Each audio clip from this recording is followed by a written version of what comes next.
Going to call the Northborough K-8 School Committee meeting for November 5th, 2018 to order. The time is 7 o'clock.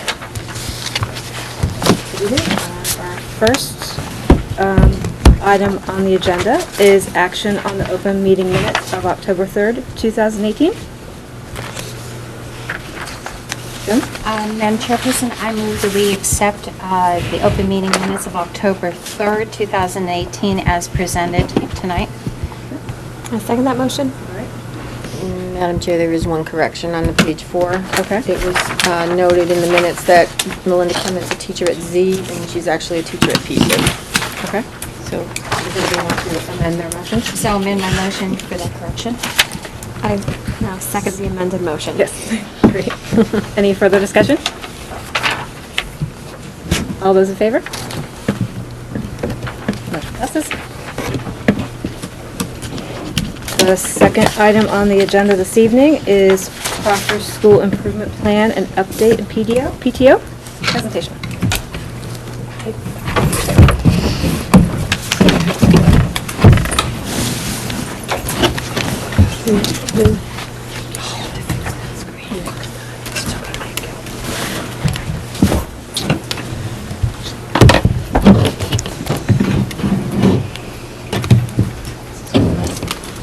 Oh, here, there, these, yep.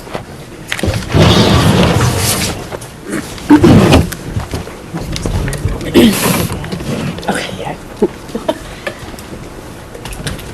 All set? Okay, we're all set. Hi, I'm Jennifer Kenny, PTO President over at Proctor, and Kelly Gannett, Vice President, PTO President.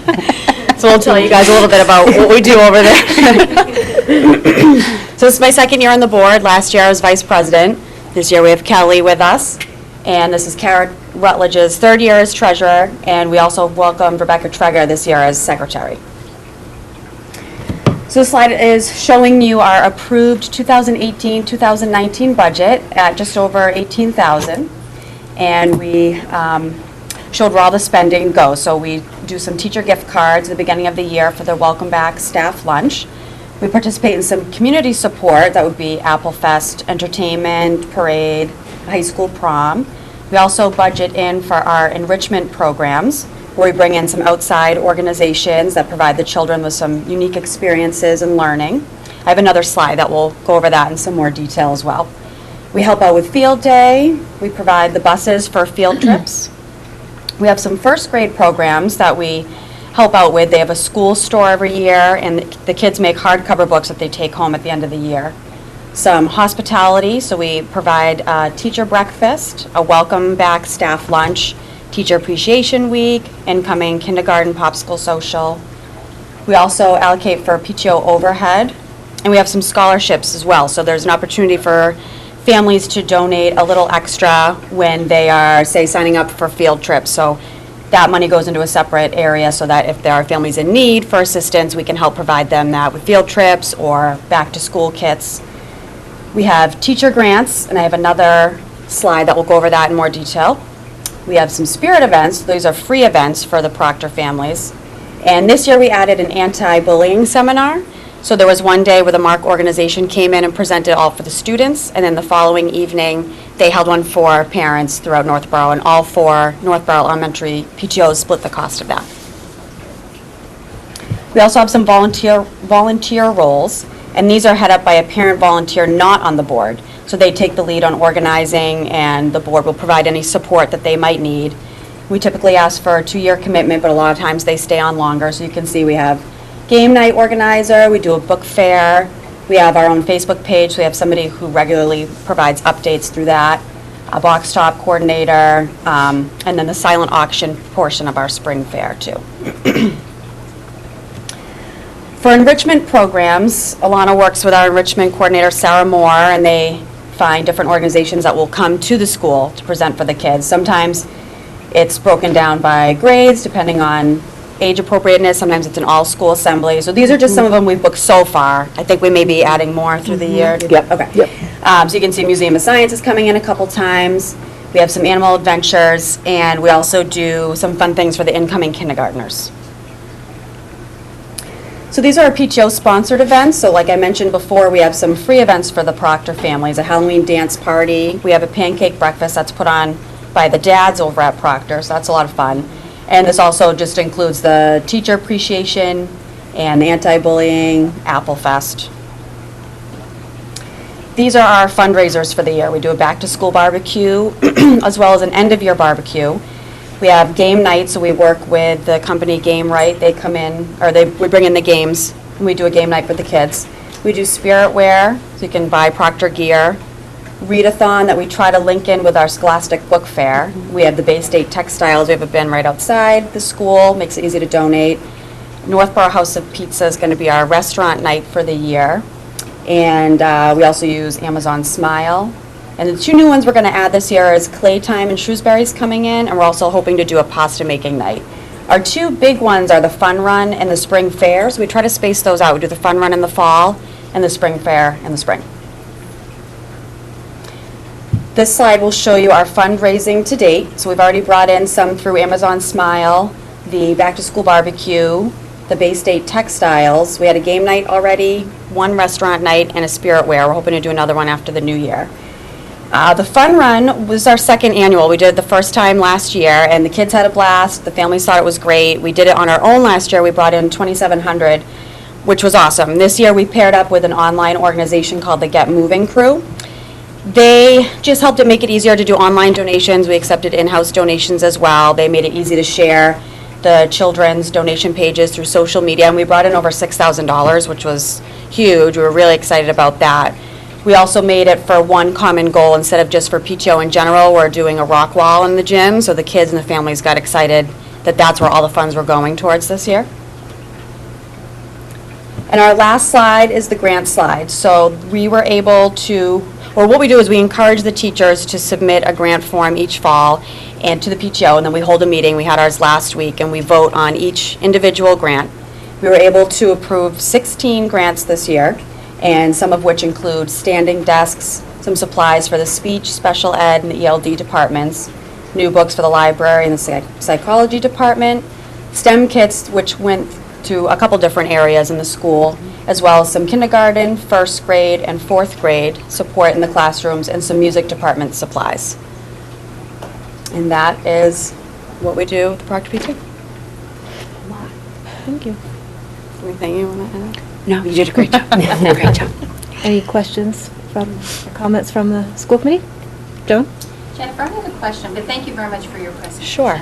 As I say again and again, thank you so much for what you do, because it helps us so much in the budget, and it also helps the public who watches this, is to see what you're giving back into the schools. So the money that you're raising is staying within the schools, Yeah. and you're helping so many different diverse population and also the disciplines. So it's really wonderful.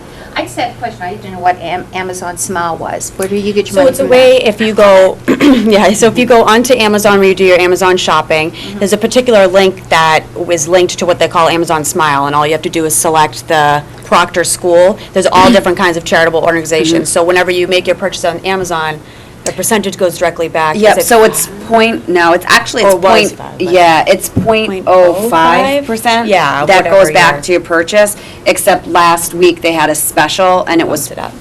5% of Yeah, your purchase. yeah. So I was like texting So the just by girls. shopping on Amazon. what you Yeah, buy they too just take a regularly. percentage of it. So it's anything, you just have to do smile@amazon.com. You have to do it- It's like a special Yeah, it's a special link. website. And you can't do it on the app, which is kind of unfortunate. They haven't had the link yet. But yeah, so it's automatically, you just choose your Whatever your donation site. And organization. there's tons of organizations. I believe NEF is part of it. There's other PTOs, schools that are part of it. You can do American Red Cross. Yeah, so we've made some you can already. do- Yeah, there's tons by of different people shopping. organizations. But yeah, so just by people Yeah, it's shopping. pretty They cool. made $5 off me last week, so. Wow. No, that's really wonderful, because I was not aware of this, and maybe Yeah. other people out there. So even though I'm not a parent You in know, Proctor, you I could could still Yeah. select you as, And you can have get this- grandparents, cousins, aunts, like anybody far away, anybody who does it. Any organization they have on there, but maybe Proctor. Definitely. But thank you so much. And I like, as a former educator, knowing, you do so much for teacher appreciation, and teachers always spend so much in their classroom, I think, like even other professions do, but they do it always so often and very generously. But I'm glad to see that, at the beginning of the year, you give them the gift cards to help offset some of those expenses. Yeah, so I think it's the end of August, right before school starts, we have a luncheon for them, and we present them each of the classrooms with an Amazon gift card they can put towards whatever classroom supplies they might need. Thank you. Thank you so much. Any other company members? I just want to say thank you so much. It's great to see the PTO working together to support the schools and the staff, and you can just really tell that you're passionate about what you're doing. I love the variety of fundraisers and events that you hold. I think that that's great. So I loved hearing about the fun run. Did you say that that was the second year that you've done the fun run? Yes. Okay. Last year, were you also raising money for the rock wall, or was this the first? No, this was the first year we had one specific fundraising goal. In the past, all of our fundraisers have just gone to the PTO, and which parents are happy about, but I think it made a difference to know that it was going towards one specific goal, which was the rock wall. And it's not, obviously, 6,000 is not enough to cover the whole rock wall, so the PTO is using their savings funds to supplement and purchase it. Yes, we'll have another meeting where we talk about that and vote on that once we get, we're still Exact dollar amount. researching all the quotes, and then we'll help supplement the rest. I just want to say sorry, Keith, do you want to? It's well said by Joan and Lauren. Thank you so much for all the service. I know it's a lot of time. Yeah, thank you. And I just want to say thank you, because we talk a lot, we work together a lot, so we've got great communication, wonderful collaboration. I think we've engaged in really good, healthy risk-taking with some of these ideas where we'll say, what do you think about this? And we work together and we come up with a plan, and we try it out, and if it works, we keep it. If it doesn't, we adjust it, and they're just so supportive of everything that we do at the school all the time, so thank you. Thanks so much. I'm going to go back to your...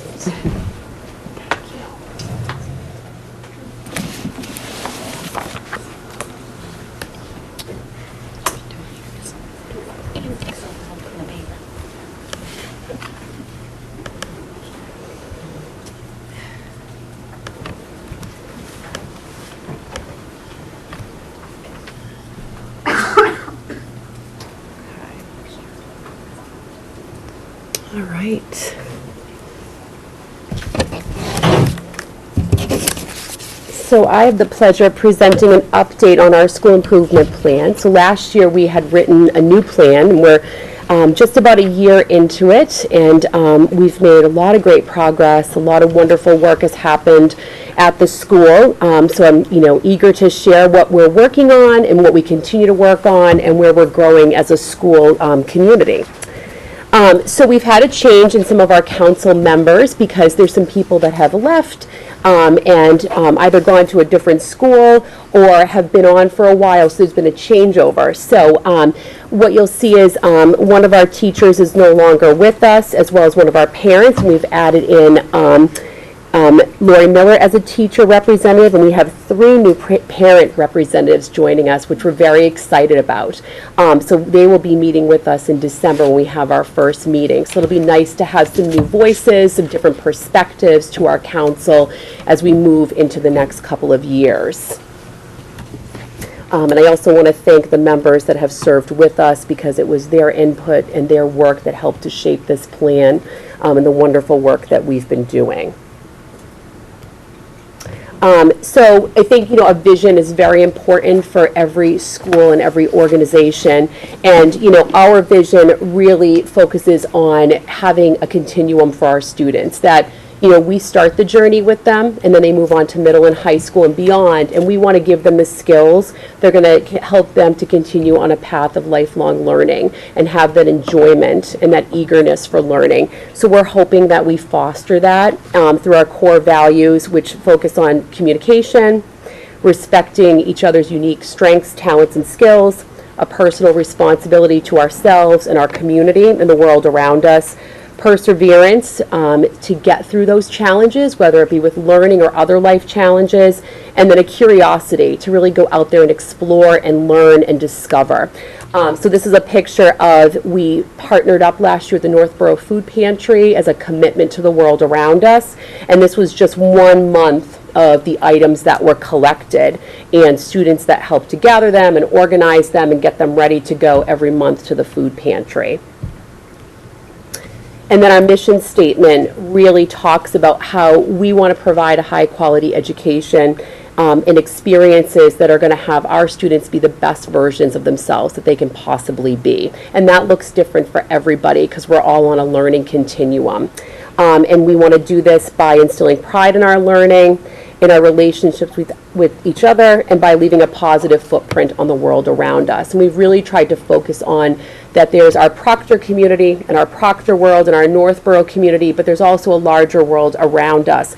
And some of the slides that are coming up, you'll see that where our students have really answered that and have come to the table and said, we want to do this because there's a need somewhere in our country or in the world, and we want to help in our community. And it's really been driven by them, and I can't say enough about their passion to bring projects and do good to the world around us. So these are just some of the pictures, a collection of, in the top left corner, our 5th graders every year do a candy collection for troops. So if you're looking to get rid of your Halloween candy and you don't want that in your homes, we will happily take it. And our 5th graders do a math day with it. And they're counting and weighing and measuring and doing all kinds of things. And then we pack that up, and that gets sent over to Angels Troops, which then ships that out to our troops serving overseas. We also, last year, donated with the hurricanes. Our 5th graders wanted to do a collection for the hurricanes down in Texas. So they organized that. We partnered up with a local gym that was actually driving a truck down, and they brought our supplies. We also do our turkey trot every year, which is going to be starting next week, where we partner up with an organization to provide much-needed items. We visit the senior center in Carroll every year. The 4th graders do that, which we really enjoy and the residents enjoy. And we also have a student who's now in 4th grade who has a personal passion to help the homeless, and she packs bags every weekend and delivers them. And so our students got together and said, we want to help her by making her own food pantry at her house. And so they've donated items. We had some donations come in today to help with that and to keep that going and keep that alive. So these are just a small piece of some of the things that we've been doing and working on that have all been driven by the students at the school. So our first goal in our improvement plan is really focusing on all of our staff members working together to identify and utilize multiple data sources across all of our curriculum areas that will then help to inform and guide us in our instructional decision making with students. So we do take a lot of data, all of our schools do. And then it's really looking at that data to say, what does it tell us? And then how can we use that in a really thoughtful manner to make good decisions that are going to help our students continue to progress forward? That all of our students are on a continuum, and some are here, and some are here. And how can we meet their needs across all of our content areas to keep progressing them forward against their own baselines? So one thing that we do every year is we work together to analyze our MCAS data. And we come together as a school community to do that. Although our students take MCAS in grades 3, 4, and 5, we really look at sitting down together as a whole school to engage in that work together. Because again, the foundation starts being built in kindergarten. So we're looking at what's happening vertically across our grade levels, what trends do we see in the data, what are patterns of strength, what are patterns of need, and then how do we work together in our PLCs, which I'll talk about in a moment, to address those needs as part of a larger picture. So that work right now is in process with MCAS scores, that have been out, and we have our school-based data and our student-based data. We've been engaging in that work for the past several weeks, and we'll continue to do that together. So our monthly PLC meetings, which is our professional learning meetings with our staff members, are done at each grade level. And we meet a couple times a month, where at each grade level we have other resident experts join us in those discussions. So for example, we have a reading/writing PLC every month, and we have a math PLC. And our reading teacher attends those at each grade level with us. And we focus on student data that we've collected and the work that's happening in classrooms. And then we work together to kind of analyze that data, look at student needs, look at student learning profiles, and then make instructional decisions as part of a larger workshop model in the classroom. And we follow that same process with math, with our math coordinator, Maggie McGinty. So every month we do prep work, our teams do leading into those PLC meetings, and then we meet together, and there's action items that come out of it, the work gets executed, and then the next month we start again with that same process. And each month that agenda of what we're working on varies a little bit depending on what our data is telling us. A big focus has been our workshop model last year and going into this year of our teachers working on in reading, writing, and math, providing a strong foundational mini lesson, and then our students engaging in different areas of work. And that might be working with partners or in small group. It might be working with the teacher as part of a rotation. And those activities are related to the mini lesson and the skills that they're working on. So we've been really working on strengthening that model and focusing and targeting that. And part of that was looking at our master schedule the past 2 years and identifying opportunities to improve our master schedule to better meet the needs of our students. So one outcome of that has been this year is that we wanted to identify time when we could target students who needed a bit more, who needed that extra remediation. And we were able to identify a block in the first part of the morning where students are working with our student support teams, our reading teacher, and getting extra support and remediation from them using specific programs that are tailored to meet their needs. And this is happening 5 mornings a week.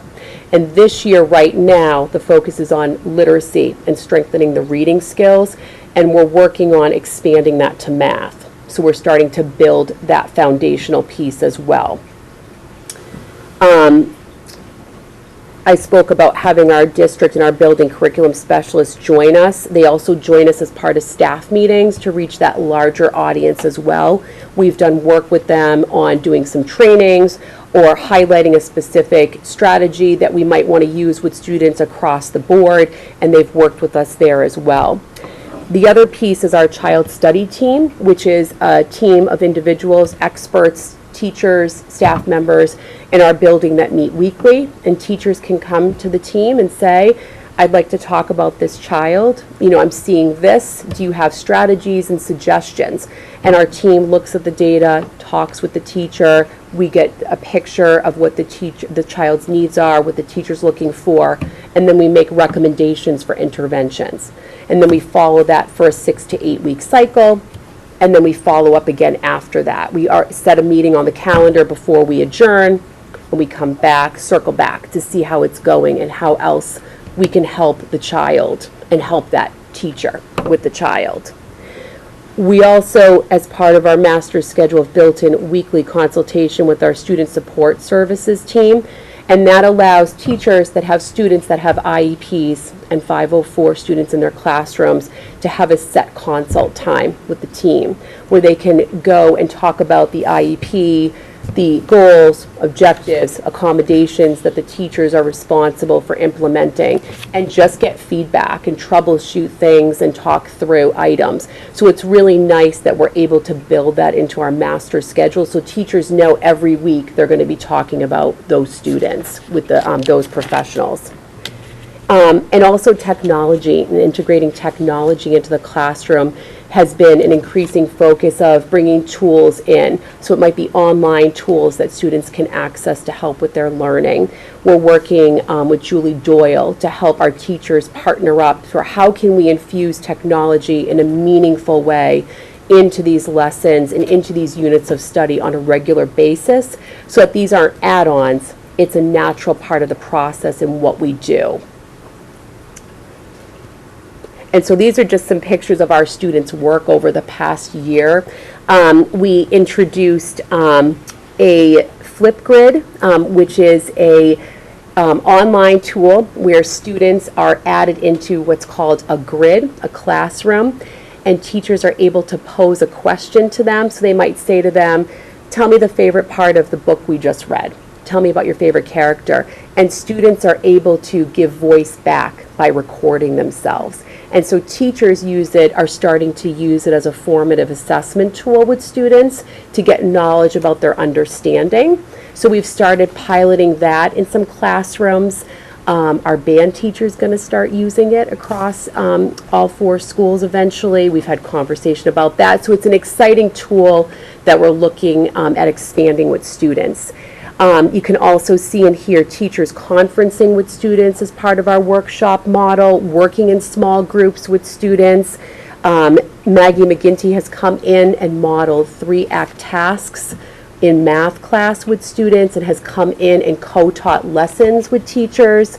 Our teachers have regularly met in teams to look at data or look at different strategies or different programs that we're implementing and how do they come together and work together to roll that out in their classrooms.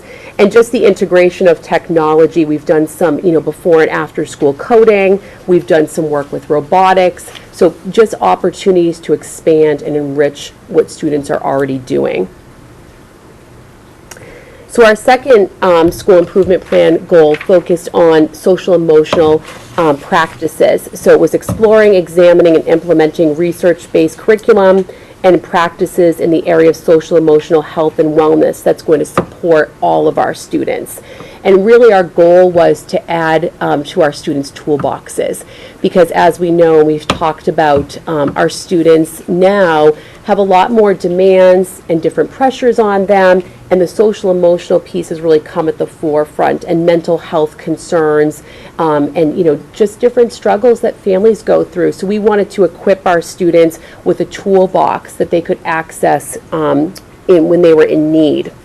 So we have implemented a new school-wide program at our school where we have a monthly theme where every month we focus on a different social-emotional skill. So for November, we launched the theme of problem solving. And myself, our school psychologist, and our behavior specialist we each have 2 grade levels. We go in at the start of every month and we teach that skill. And we model a lesson, we do an activity, and then afterwards the teachers have a bank of resources and they follow through with that theme. By teaching a weekly lesson, following up with conversations, there might be an activity, but we launch the theme with them. So I'm going into 5th grade tomorrow, and we're doing the Marshmallow Challenge with problem solving. So I'm going to show them a short clip, and then we're going to work in teams to solve the Marshmallow Challenge. And then something different is being done in grades 2 and 3, and in K and 1, so it's developmentally appropriate. And all of those resources are available, such as social thinking, the zones of regulation, second step. These are all well-researched programs that support our social-emotional learning with our students. We also developed this year a Proctor Zen Zone, which is a quiet space in the building where students can go if they need calming activities or if they need alerting activities. So if students are feeling a little like they're in the blue zone, they're a little down, it's a rainy Monday, they're having trouble getting started, they might engage in some alerting activities that's going to, get them ready and engaged for school. Some students need the opposite. They need to be, calmed a little bit. So we have tools and strategies in there that we are actively teaching them, and we feature strategies every week.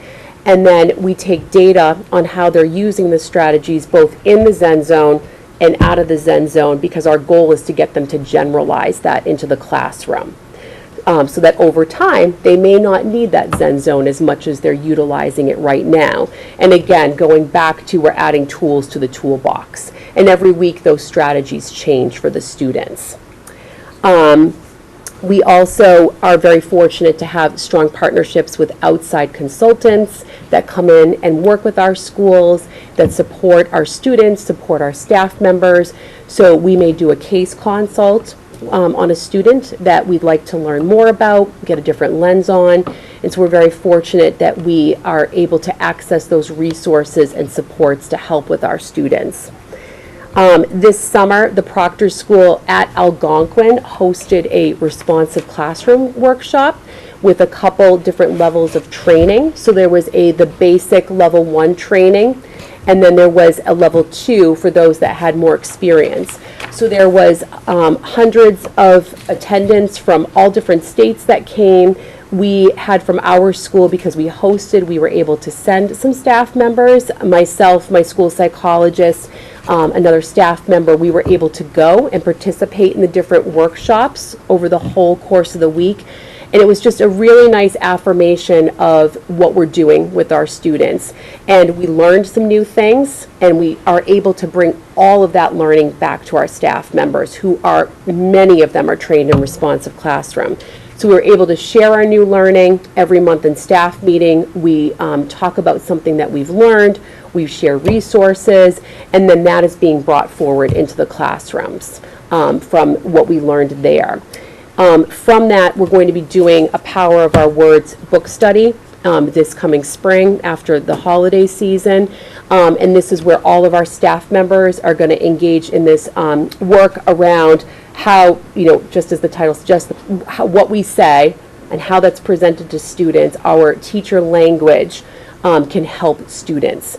And so we're going to do a whole book study on that, which is out of our work from Responsive Classroom.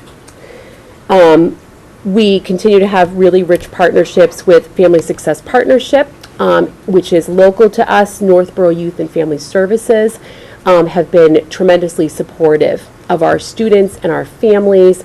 And if there's ever a need that we have, they have stepped forward, they have offered support, we have reached out to them, and we have a really nice partnership with them to help and support the families of our school. As Jen had mentioned, we were very fortunate that our PTOs partnered together to bring a parent presentation from the MARC organization out of Bridgewater State University to our parents. It was about 2 or 3 weeks ago, talking about the impact of digital technology on children and their developmental levels and access to technology, what that looks and sounds like, and how that impacts them. It was very informative. It was very enlightening. Myself as a parent learned lots of information, and it was just some really nice takeaways. And it had affirmed the work we had done the day before, which at Proctor, they had done 3 assemblies. We did them by grade span, K1, 2, 3, 4, 5. And it was, each one was tailored to students around, how do you be a good friend? What does an upstander look like? How do you respond if someone's being unkind? What if someone, as the 5th graders get ready to go to middle school, how do you respond if you see something on a social media? What do you do to get help? How do you help your friends? And so the presentation, the students were highly engaged. The presenter that came is the head of this Department of Graduate Studies at Bridgewater State, and she was just very fun and enthusiastic, and the students loved her. So we had great conversation. We did role playing, we did question and answer, and the kids got a lot out of it by working with her. And then to have the parent presentation was a really nice tie-in for our families. And lastly, we're adding in more and more around that body and mind connection. So we're adding a yoga club in after the holidays. We're going to be doing yoga, if anyone would like to join us. We have a box program, Reebok Box, where a couple of our parents are trained, and they come in a couple mornings a week, and they get kids ready to go. Lots of running, lots of exercise. I know Jen's run it before, has helped to run it. And we're also going to be doing a runners club this year. So just providing students with different outlets where they can have some stress reduction and build in some really healthy coping mechanisms that they can use in some different strategies. And these are just some pictures of some of the things that we've done. The tools of the week, that's from our Zen Zone. So that's where we highlight our strategies that we're using. On the upper left corner, the day Jace Kelly popped, that was an activity and a story that went with one of our themes from back in October around self-control. So we used an activity and a story for that. We also have our 5th graders engaging in DARE right now, which is teaching them through a structured curriculum all about, awareness around drugs, alcohol, bullying, nicotine usage, all of those things, and how to help them to make strong, healthy decisions as they move forward in life and some of the, things that they might face. Responsive classroom, some photos from when we went to that workshop, and using our zones of regulation. The green, red, yellow, and blue cards was an activity that we tailored to our Castle classroom, which is the intensive special needs program at Proctor, and we do a lot of work with them around the zones. And then we also engaged our staff members in an experience around what it's like to be a child with a disability, and we presented different scenarios in our staff meeting. So the staff member up there is writing in a mirror box, and so that's what it's like if you have dyslexia, just to build more capacity and understanding. So that's it. Any questions or comments from Lauren? Thank you so much, Alana. I think that it's very clear from your presentation how much work has been put in by you and by all of the teachers and staff to make Proctor, continuously progressing forward. I love the idea of the Zen Zone. Can you clarify a little bit more about when it's used and who runs the Zen Zone? So our behavior specialists and our school psychologists manage the Zen Zone, and they work with specific students who they've identified and teachers have identified. We go through a process for that. And it's so when a student goes down there with a staff member. So it might be an instructional assistant, it might be the behavior specialist or school psychologist. They have specific times that they access it, and then it's available on an as-needed basis as well. So a student may come in on a Monday after a weekend, may not have had the best weekend, and they might need to access it more frequently than another day. So that's how it's staffed and how students are identified. Welcome. And I also love how you're implementing the social emotional wellness, having a different theme each month, and also having it be school-wide. So having each teacher implement it in their classroom. That way the entire school is really sort of feeling the same way for that entire month and focusing on the same things. Yeah, great. I'm getting inspired listening. So thank you. Thank you. Any other? Dawn? I have 5. Okay. I'll go quick. You need 5 minutes or 5? I'll try it, one every minute, I'll try. First of all, thank you for the wonderful update onto your school improvement plan. And the first thing under the vision statement that you mentioned, to make a connection with that, last week under the direction of Greg, and we had a tour of your school along with Z School. And just taking that tour last week along with representatives, school committee members, and also from representatives from the town government boards, is that definitely I could see a dynamic learning environment and an engaging intellectual curiosity, even though the teachers were not there, students weren't there. The classrooms were very warm, very, you could tell that there's a lot that was going on there, and it was so vibrant in almost every section that we went into. And I'd like to please give our congratulations to that student who's starting the food pantry. I will. Her own. That's wonderful. That really she's is. amazing. On your board, you talked about you had other new members coming in. Yes. Will you still have a community representative? Yes, she will still be there. Yes, Bonnie Strickland will still be with us. So I just highlighted and added down the bottom the new parents, and Bonnie Strickland will continue to be with us as our community member. So she's staying on. She's staying on. Yes, she's staying on. Yes. Okay, because I think having a community representative is I agree. is a vital Yeah, part. and 'Cause she's they can been always wonderful. resources or something like that. Sometimes that can help, or even Absolutely. grants from their businesses. Under goal number 1, I really like the part that you talked about doing your PLCs and also doing the 5 mornings per week, doing literacy, doing your strengthening skills. And as you were talking, I could see that a lot of it in the formative assessment. I could see that a lot of it was going to the RTI, which is like response to intervention. I know that's really hard to do because you get over with one type of assessment with children and teachers talking together, and you come up with things that you're going to do to work on the kids' strengths and also to improve upon their weaknesses. And it seems like those 6 or 9 weeks go very fast, and then you're back in again. Right. You know, and it's very intense, but I think it's very valuable to the students. I really applaud what you're doing there in the goal number 1, and I love the response to intervention. When you were talking about the monthly theme, such as problem solving, Yes. I was wondering is that communicated to the parents so the parents can do a follow-up? So Yep. I'm thinking if my student comes home and says, we did something about a marshmallow challenge, I'm Right.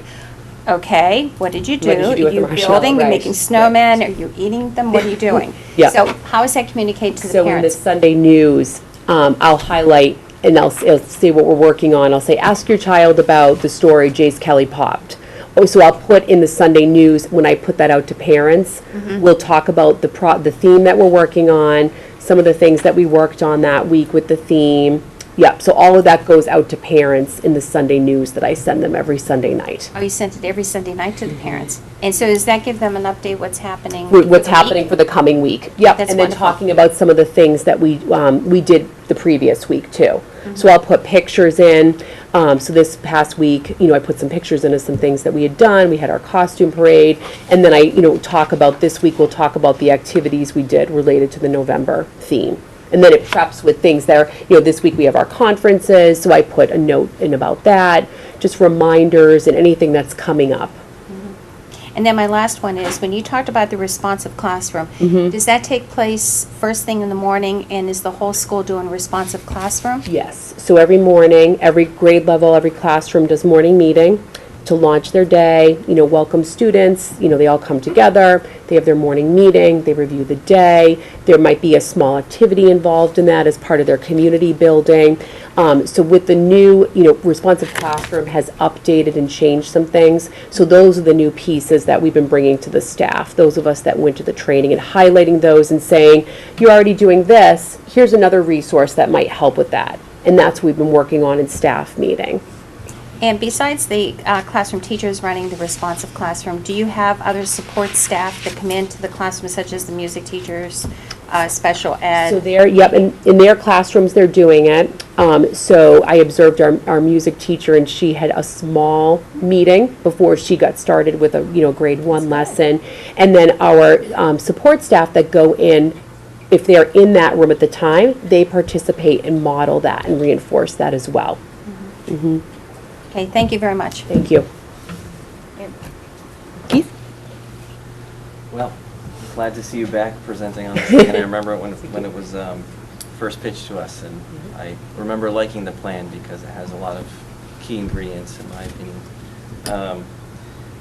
From our experience as former Proctor parents, it's a lovely community, and I'm glad you're really kind of building on that and recognizing that that's a huge strength of the It definitely is. We've got an amazing community.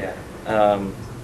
And again, like I said last year when you first presented it, the focus on data, the cross-pollination across the teams, and the shared ownership, so it's not a territory thing where it's not my problem, everybody working together, owning the progress of the students, I think is fantastic. And I know scheduling is a real challenge to work those things out. I was curious to see, as you started to present this evening, how you had gone about finding the time in a very busy school day. So I think we're still, every year we take a step back and say what's working, what isn't, and I think that's where we were able to identify this year, that piece with the morning of doing that morning remediation piece that we had to carve out some time. So where could we carve it out? And I think it's a testament to the staff of recognizing and reflecting and saying we need to do this, and then making it happen. So it's, they've been an active participant in all of this.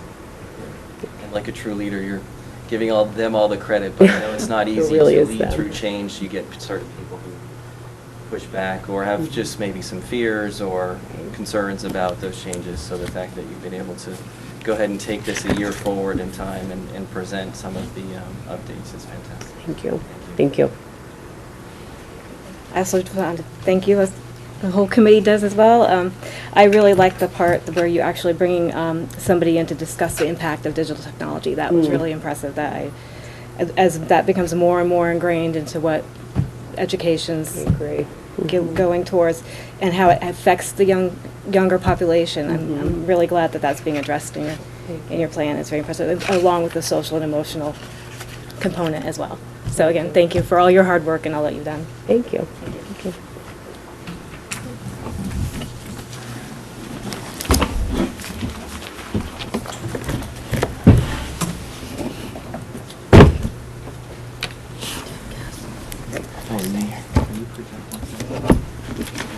I could stay. Are you going upstairs?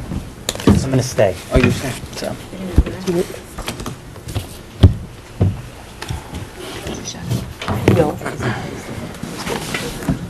Just get- You have to disconnect. What? I think you have to. You're staying, No, he's but not. we need to go.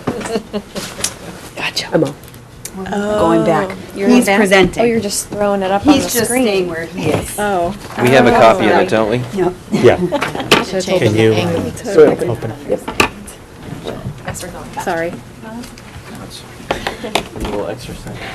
Fitbit time. My watch just told me to move. Yeah. Get some Fitbit steps.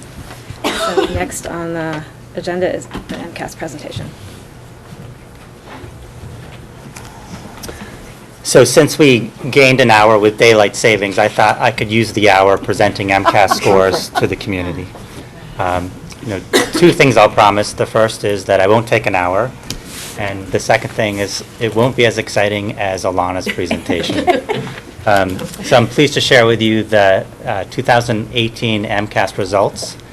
As you know, this is an annual experience that happens in the fall for students.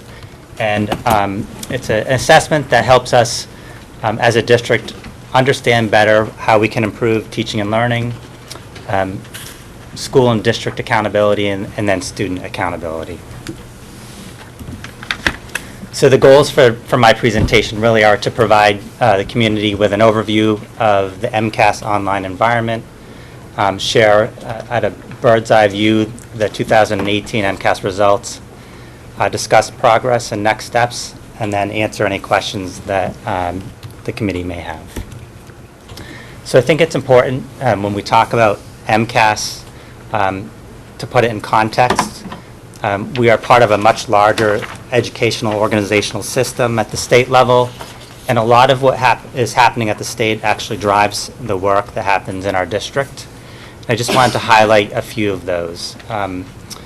First, in 2016, the state adopted new science and technology engineering framework. In 2016 and 19, all districts across the Commonwealth are expected to implement the next generation MCAS assessment. In 2017, the ELA and mathematics curriculum frameworks were revised. And then most recently, the DESC adopted 2018 history and social science frameworks. So we have a lot of changing and moving parts at the state level, and it's a very dynamic environment. Although the frameworks don't tell us how to teach, it does provide us with an understanding of content, knowledge, and skills that students are expected to know and be able to do when they leave a grade level or when they graduate from high school. It's also important to point out that in terms of our state environment, Massachusetts leads the nation in terms of achievement on performance assessments, whether it's the National Assessment of Educational Progress, SAT scores. We find that students across the Commonwealth have exceptional performance. And in addition, internationally, on international assessments, our students are ranking at the highest level in terms of other countries. So it's important to note that within this context, Northborough continues to be a strong performer in the educational system. So just a little bit about the frameworks. What we've seen over the past 5 years is a real shift in what students are expected to know and be able to do. A shift from understanding and remembering to really being able to apply their knowledge, to analyze information, to be creators and consumers, and to evaluate. And really, the next generation MCAS assessment is a tool to be able to assess how students are are meeting those higher order thinking skills. So just a little bit about the next generation MCAS. So this is our second year administering the computer-based assessment in grades 4 through 8.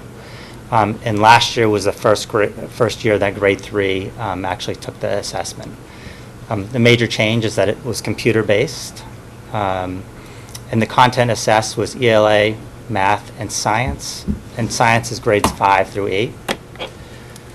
Some of the changes that we saw were universal accessibility features. So with the paper-based assessment, some of the universal accessibility features were not provided to all students. With this computer-based environment, all students had access to these types of accessibility features, such as highlight, zoom, notepad, item eliminator. So the ecosystem allows for it to happen seamlessly. In terms of the items, we saw a lot of similar items from legacy MCAS, but we did see some technology-enhanced questions, more open response, and a combination of different types of essays from narrative, expository, and memoir. Another change was the achievement metrics. New metrics, exceeding expectations, meeting expectations, partially meeting and not meeting expectations.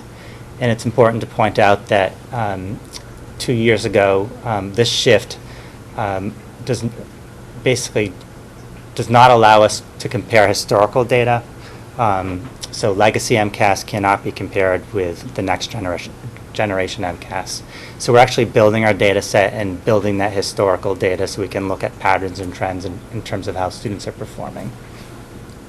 The growth metric remains a strong measure in terms of student growth percentile, and then in terms of the testing environment, the testing time is untimed.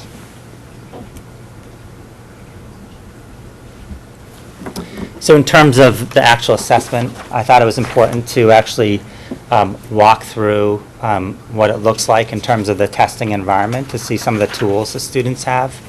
And this is an experience that all of our students have prior to taking the MCAS assessment. And we also try to ensure that the assessments that we give on a daily and a weekly and a monthly basis align with the types of experiences students will experience when taking the assessment. So I'm going to take you to a grade 4 computer-based test session.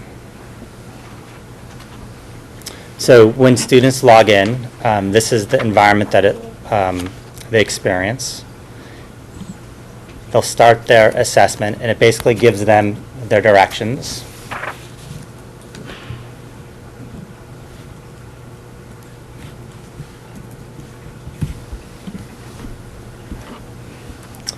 And basically select the correct symbol from each drop-down menu to compare the measurements. So again, they're dropping down, so this is a technology enhanced. One nice feature is that they can actually review all the questions. They don't have to go in sequential order. They can answer question 7. They can review all the questions. If they answer a question, it keeps track for them. So enter your answer in this box, find the product. Students are also allowed to have pencil and paper as they take this assessment. Another nice feature in the technology is they can bookmark this, and then they can go back and review it at a later time if they are stuck on a question. And they also have some technology-enhanced tools. So they have a ruler, an answer eliminator, so if there are multiple answers, they can eliminate answers, and a centimeter ruler. So they navigate through. And this is an example of students asking to apply their knowledge. So scientists measured the lengths of seeds from different plants. The lengths in inches of the seeds the scientists measured are shown in this table. So then they have to apply this table to answer some questions. So again, that's the type of environment students are experiencing when taking the online assessment.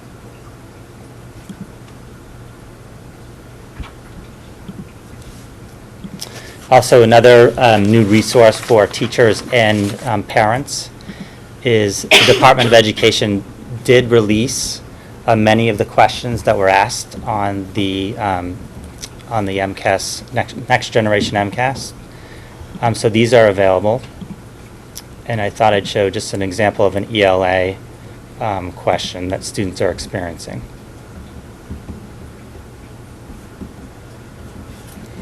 So again, this is an example where students are asked to compare and contrast two passages.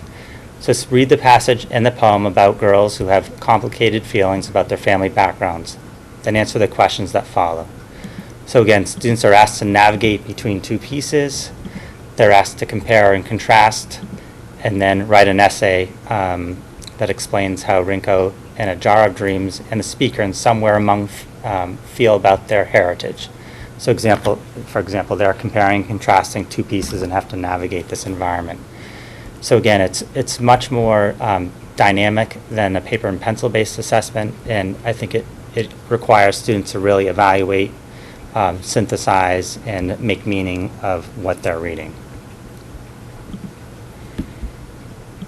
So these are two tools that teachers are using on a regular basis to help prepare, to create different assessments that align with MCAS Next Generation, but also give students experiences around taking an online assessment.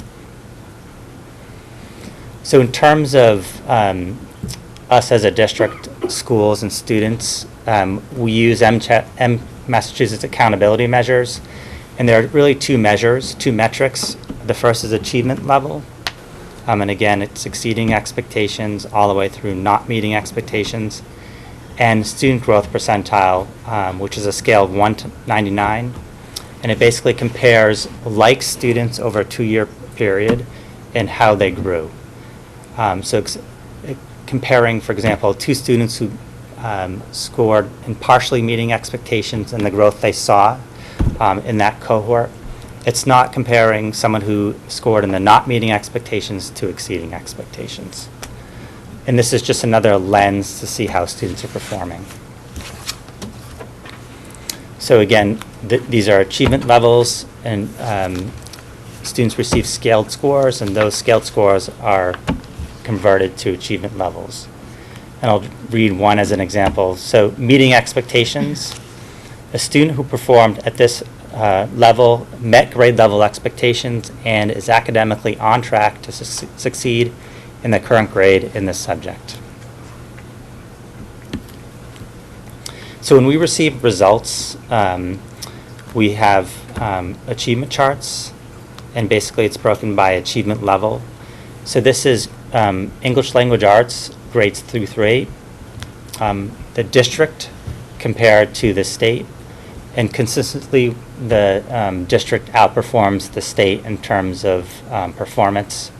You can see that the state scored 42% in meeting expectations, where the district scored 52%. At the state level, 9% was exceeding expectations, where the district is 12%. And the goal really is to shift performance from right to left, from not meeting expectations to exceeding expectations. In terms of comparing achievement level from 2017 to 2018, we saw a slight increase in terms of percentage of students who were scoring in the exceeded expectations category. And then we were pretty stable in the meeting expectations. We declined in the partially meeting expectations, and we had a slight increase in not meeting expectations. But as you can see, that shift from right to left did happen from 2017 to 2018. Another way, a visual way to look at performance is looking at growth and achievement. And this is a grid. And basically, if you divide this grid into 4 quadrants, the x-axis is student growth percentile, and the y-axis is percent meeting expectations and exceeding expectations. And if you look at the 4 quadrants, they can be defined as the upper right quadrant is high growth, high achievement. The lower right quadrant is high growth, low achievement. The lower left quadrant is low growth, low achievement. And the upper left quadrant is low growth, high achievement. The goal is to be in the upper right quadrant, which is high growth and high achievement. So our student growth percentile was 61, and our meeting expectations percentage and exceeding expectations percentage was 71%. So again, the goal is to be in this quadrant and to be in the upper far right-hand corner. And again, this is just one visual representation of growth and achievement. This is analysis of how each school performed from 2017 to 2018, the percent meeting or exceeding expectations compared to 2018, and then their overall growth and achievement. And as you can see, all of our schools had either high growth or high achievement, and typical growth and typical achievement. Overall, hang on, let me move this.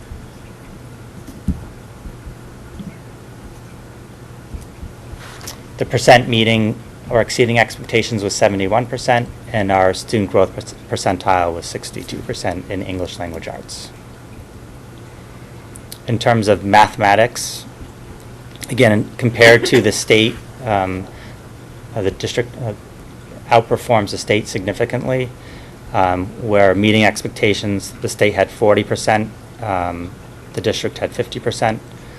We had 11% in exceeding expectations compared to the state's 7%. Again, the goal is to move from right to left in terms of moving kids from not meeting expectations to exceeding expectations. In terms of mathematics MCAS performance from last year to this year, we saw kind of a similar pattern. We went from 5%, from 6% not meeting expectations to 5% in 2018. We saw a slight percentage increase in partially meeting expectations, slight increase in meeting expectations, and a slight decrease in exceeding expectations. But overall, kind of a plateaued experience from 2017 to 2018.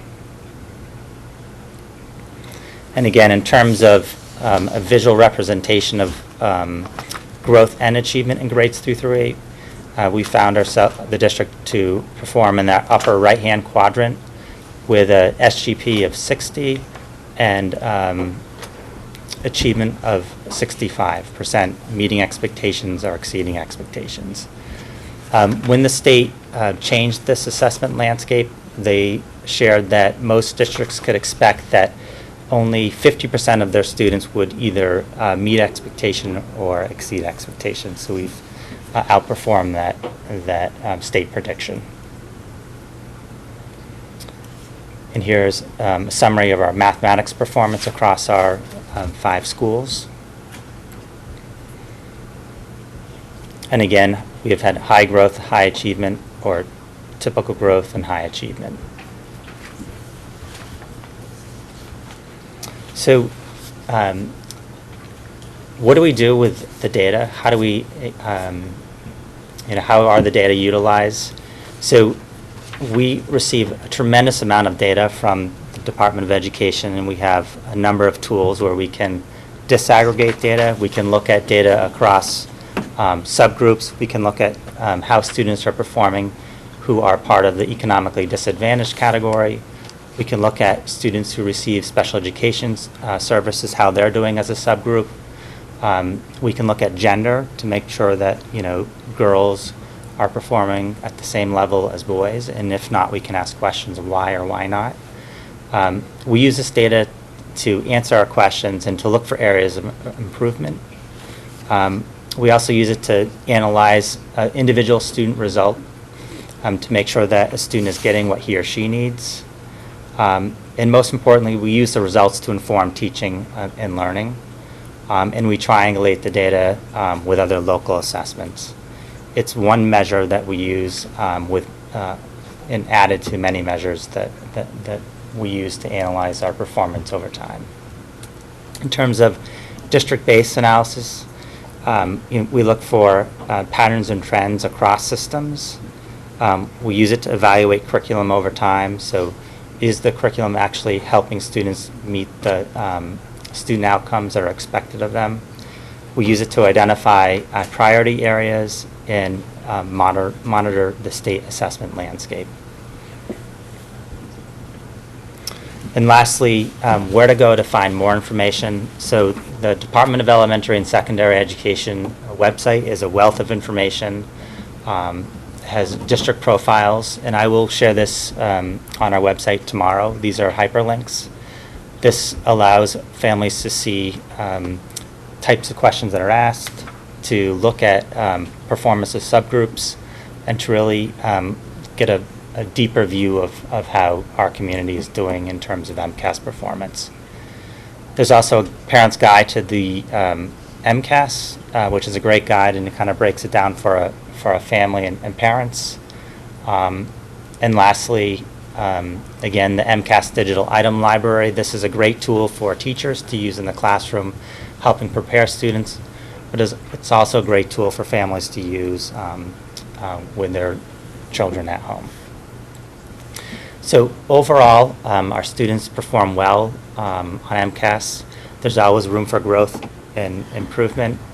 Our students leave Milliken being prepared to attend Algonquin and attend ninth grade and meet ninth grade with success. Our Algonquin seniors are graduating ready for the world of college and career and work. And across many metrics, our school system continues to be a high-performing school district. And it's MCAS is one lens and to see how we're doing as a district. It does not measure how students are doing in fine and performing arts, how they're doing musically, how they're doing athletically. So it's one measure needed to be placed in the context of the bigger picture of the whole child. And with that said, I'd be happy to answer any questions. So, I'm new to the whole Mhm. MCAS world. I grew up going to parochial school and we didn't have any and things like that. So, and I know you're saying that it's changed from the paper to the digital. So, one of my questions was about, do they get time to practice and do it? So is this do they do it at school and then your parents are allowed to So do things too? Is that what this thing? So the digital library is actually a resource for our teachers. Okay. And also parents can use the resource as well. What our goal is to make sure that the assessments that we're giving on a daily, weekly, and monthly basis mirror what's happening on MCAS. So when students take the MCAS assessment, they have many experiences taking computer-based assessments. Mhm. And they're familiar with that environment and landscape. Yeah, because I could see getting caught up with the different drop downs and this and that and see it. And then the other thing you mentioned, untimed, so the test isn't timed at all? or anything? It's not timed. So they have the day to complete the test. And how long does it average take? Typical, Some sessions are 90 minutes, some are. The some are- state will predict 90 minutes, 2 hours. They give us Yeah. a framework. Most Okay. kids work That's within that great. framework. I needed untimed tests when I Yeah. was a kid was always like a struggle, so the idea that the state's finally caught up with that, I Yeah. think that's great. I remember pencils up, pencils Yes. down, Yeah. so.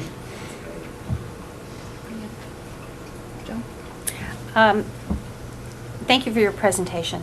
I think I remember Christine did the presentation in here, and it wasn't even during a school committee. As assistant superintendent, you made, and it was a packed presentation, and it was very informative. So thank you, Christine and Greg, for this one tonight. My question is, you said that you're supplying to the parents this guide. I know that it's hard to do, but you can find it. Would you provide the parents with the 2 links so the parents could get the link for the questions, which are, I'll call them the open-ended questions, but they also have a link to the exemplars, so that the students can see, parents can see. And I'm sure you do that in your classrooms and your buildings. But, I mean, the kids always had a good time seeing what was a 4, 3, and when they see, like a 1, they're like, oh, gosh, I never do that, or a 2, And they always love, seeing what was a 4 and what was the 3, and then it's like a learning experience. You don't know what a World Series looks like until you actually see a World Series. So you don't know what a 4 looks like until but I think it would be helpful to parents if they could see what the exemplars are. And I think that everything that you're doing through the principals, through your school improvement plans, is supporting all of this. Like even tonight, Alana, the RTI, the reinforcement, always looking at the assessments. And as you said, Greg, this is only one portion of it, and it doesn't count until the kids get to high school. So that's the important thing. I also wanted to know if you could just mention the schedule of how this is given out to the parents, and if, it's a printed report, I think, that goes to the parents, but what's the schedule going to the parents? And if the parents have a hard time understanding this, is there parent conferences that they can bring it up, or how do we do it? And I'm also, multi-question here, is how do we do this to parents of ELL students? Okay, how do we explain this guide to them? Is there a guide that comes into their language? If the home-based language is Portuguese or Spanish, is it written in that language for them? So the first, one of the benefits of having the computer-based assessment is we get the data back much faster. We're not waiting for the paper and pencil test to be scored and returned to us. So we're seeing a much quicker turnaround time in terms of when we get the results. And in turn, parents are getting the data much sooner. So we mailed the student results to families about 3 weeks ago. And that came with, I think, a pretty good guide of how to interpret the results. And all of those are also translated for families who need translation. They are. The DESC Okay. provides, I think it's over 30 languages where these reports are translated. And so we make sure that working through RotaWeb, that families get the information that they need in the way they need it. Can the kids take the test in their native language, or no? It's No, only in no. English? The first year students are the new ELLs, Category 1, don't need to take the assessment the first year. The second year they need to. So we have some time, but they are expected to take the assessment.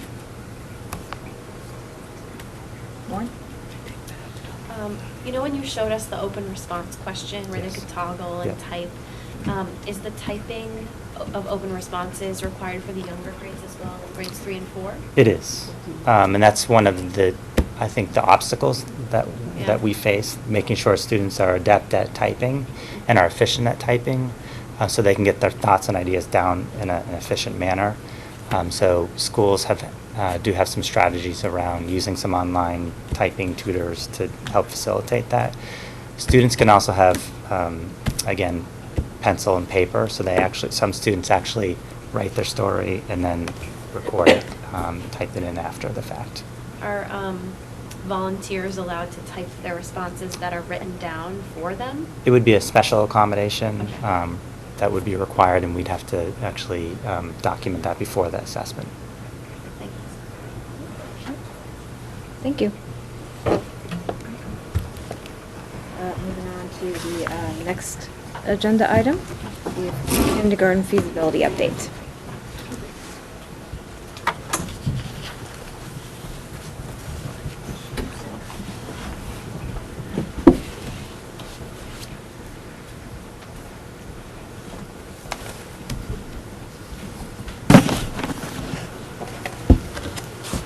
Stay over there again. Could you just pull the cart back a little bit to make the pictures a little bigger? Small numbers up Do there. we need them to move back? No, again? it's a PowerPoint you've seen, actually, but if you wanted to turn and look at the numbers. I'm like, oh. I'm sorry. It's okay. And it'll be on the web tomorrow as well. Okay.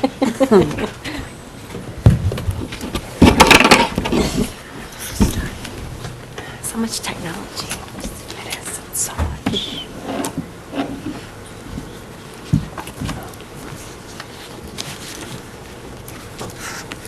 Time to raise that. So this may be a little familiar to some of you in the audience because it's actually a presentation somewhat modified for this evening that we presented last October. And I think it's appropriate that kindergarten is the last in the series of presentations because in fact it's where it all begins for most students. And I think through the outstanding presentation of the school improvement plan by Principal Sear and then again the accountability and the measurements of assessment that are taking place and have certainly transitioned into many different formats over the last 25 years since MCAS began. The experience for full-day kindergarten and the rationale behind moving towards a full-day kindergarten has certainly been discussed not only here at school committee meetings, but in a subcommittee meeting or in subcommittee that began about 2 years ago. Here are some of the original members of the study group where we actually came together to develop our own rationale as a district, taking into consideration the changes of expectations that kindergarten students experienced in today's educational world. And since that time, many conversations have taken place, and we too have used some of the information from strategies from children. And so the discussion about whether we should move to a free full-day kindergarten model, I think, has been discussed, the rationale provided, and the question that remained is how can we do this in an educationally sound and fiscally responsible way? And that's what I'd like to present this evening. And as a follow-up and in conclusion, I would ask the school committee to consider a recommendation that we move to the feasibility model that I'm going to present this evening. And I'm going to move to, again, we've seen these slides are on the website. It was prepared, the PowerPoint, by the original study group and presented this time last fall with some updates that really speak to the fact that more and more districts have come to appreciate the need for full-day kindergarten, not only for the expectations, the academic expectations for learning, but the growth and the social-emotional growth of students. This is somewhat of a historical direction that we're taking. Just like MCAS, in existence for about 25 years, going through several renditions of testing, format, and questions and the different content areas being assessed, our kindergarten model that we have now has probably been in place or has not transitioned for about 2 decades. That being the original start of our model was a half-day model because the state, the Commonwealth at that time, provided grant money. The grant money was to incentivize districts to move to a tuition-free model.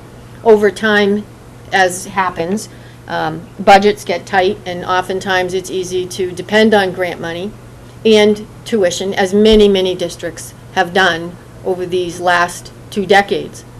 For us, we've had a half-day model. We still continue to support the half-day model. There is no longer grant money available. That sunsetted in about 2016. And between operational budget and tuition, we've offered a free day, a tuition-based kindergarten model. So what you see on the screen is actually a fairly significant change in just the 2 years that we've been studying this together as a collaborative group. And we see the number of communities that do offer kindergarten in general, but the change from tuition-based to free full-day kindergarten model is significant in just a 2-year period of time. The average tuition, Northborough's tuition is still below the average, but it's still a tuition-based model, offering a sliding scale depending on need. If we look quickly at the snapshot of the map, you'll note that many of these districts received some grant money over time, but may not have been incentivized to the extent that other communities had been when they moved from a full day to a half day. What do I mean by that? If a district might have seen an increase in enrollment and offered only a half-day model, when they shifted to the full-day model, they might have received an infusion or an increase in their Chapter 70 aid. That's not the case in our districts. 2 years ago, when we started to examine the feasibility of moving to a free full-day K option, we had a very intensive conversation with the Department of Education, because it was believed that if we moved to a free full-day model, tuition-free model, that we would receive additional Chapter 70, and that wasn't the case. So that isn't a place that we could go to look for additional revenues. The reason it wasn't the case is we did not have increasing enrollments. We had fairly constant enrollments in the district, maybe a slight decline. And there's also something in the Commonwealth called holding a district harmless, which basically means, and a lot of different districts experience this across the Commonwealth, that if you were getting reimbursed at a certain level where your enrollments were highest, you would not see any great increase in enrollments, because for years we've been maintained at that high level of grant funding on Chapter 70. So what you see is the model that we took a look at 2 years ago, and then now the new model, where you'll see a lot more white space in the Commonwealth, and particularly locally. This is where we are. We're in the boroughs. So Marlborough has moved to a free day model. Southborough is transitioning to a free day model. Westborough is still not moved to a transition or a free day model at this point. One of the things that we look at, of course, as we develop a model is our enrollments. And so it's very difficult to come up with finite numbers, because we base a lot of our revenues and our revolving tuition on enrollments. And here's a slide that shows you the disparity between, just in 1 year, but that's a snapshot, the difference between what NESDEC projects, which is that tallest green line, what our census projects, which is the smaller blue line, and then what our actual enrollments are. So there's great fluctuation with enrollment numbers. So they're very difficult to project. So the model that we want to embrace is one that is a reasonable model to determine the transition to a free, tuition-free model. It's important to build a transitioning model on realistic assumptions.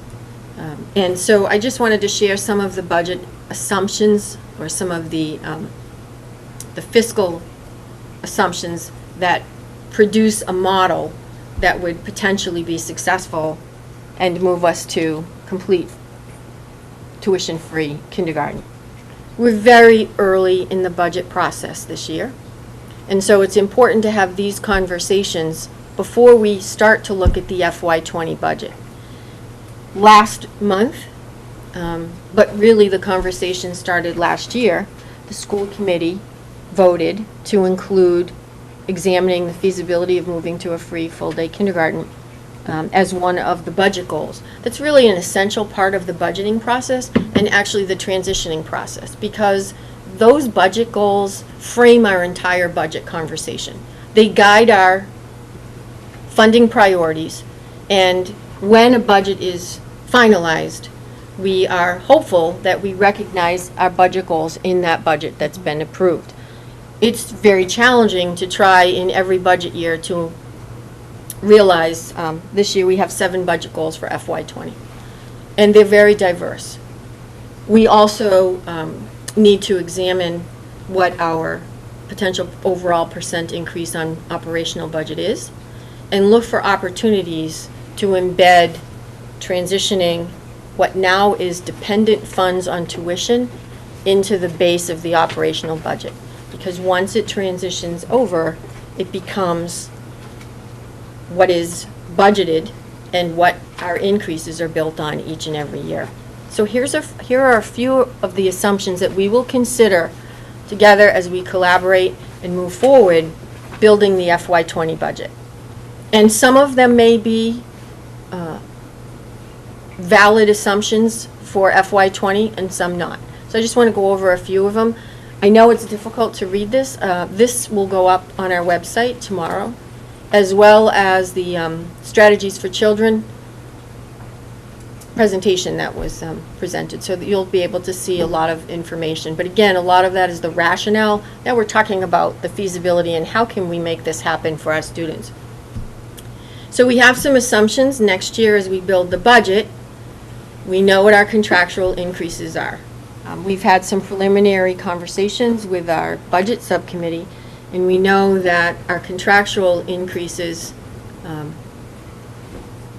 represent a 3.5% budget increase already, before we look at the other line items. So that's already a given. We're assuming in our model that staffing will remain constant, as is today when we build our projections. We have 8 sections of kindergarten students, and each section has a maximum class size recommended of 20, which means we have some growth opportunity because we're not at 160 students in kindergarten yet. We're 151, and 13 of those students, I believe, are half-day students. As I mentioned, and I showed you a really quick snippet of that graph, our enrollments are based on NSDEC. NSDEC is historically higher than our census numbers, and our census is actually lower than our actuals. So somewhere in the middle is our average, potential average enrollment. And right now it includes half-day kindergarten students. The percentage of revenue right now that we realize from tuition is 58%. What does that mean? If we have 151 students in kindergarten, 58% of that right now are tuitioned at the full tuition rate. So that's an important piece of information to know when you're building your financial model. And I'll show you some examples of that. Tuition-free full-day kindergarten, in order for our model to be realized, must remain a high budget priority each year in our budgeting model. So this conversation, it can't be a high priority for FY20 because we've had some ongoing conversations. It must definitely be a high budget priority each of the years in the transitioning model. There will be some years where we will have to make some difficult choices. And so in those years, we may not be able to move as much money onto the operational budget. But it must stay a part of the conversation if we're to realize our ultimate goal within a reasonable time frame. Enrollments are sustained at current or below staffing levels. Once we move to a free full-day kindergarten model, there is no longer a half-day model. And that's standard. The half-day began because that was the model for kindergarten about 20 years ago. That was the amount of time kindergarten students were in class. And that was supported by the grant. Half-day kindergarten students, there's no tuition now, nor was there before because it was supported by the grant. As I mentioned, revenues projected are based on full-day students paying the full tuition rate, but we do receive additional revenues because, as many of you know from receiving the information, there's a sliding scale. So we receive additional revenues from that sliding scale. The model that will be presented is one model, but it's based on variability of expenses and revenues. So we know that this model works because we have a model in play that was a 3 to 5 year projection, and we'll be able to realize our goal within 3 years.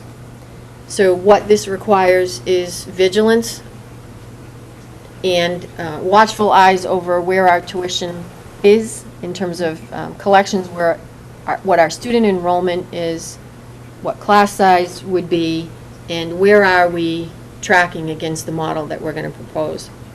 And the big unknown, but so important for our collaboration with our community, is the economic variables that could change overnight within the community. So those are all the considerations that we have as we move forward. Having said all that, it's good to put the caveats up front and then celebrate the possibilities of our moving to that model within a reasonable frame of time, and appreciating throughout this process, a declining tuition rate. So the model does not assume that tuition remains at the current rate. It's an inverse relationship. We're less dependency on revolving funds, greater dependency on operational, and as we transition, the tuition will drop over the period of time of the transition. So it is a very complicated formula, but I would say in the end, it works. And we know that from the pilot and the experience right now that we have underway.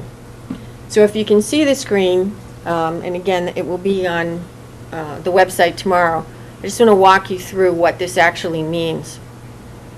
In the FY19 school year, the year we're in, the tuition rate is $32.50. There are 151 students, 88 are at the full tuition rate. Our formula is based on that calculation, and only that calculation, which means if we can make this work with 58% of the students in each year, and there's additional revenues, our time frame will decrease. That's good news.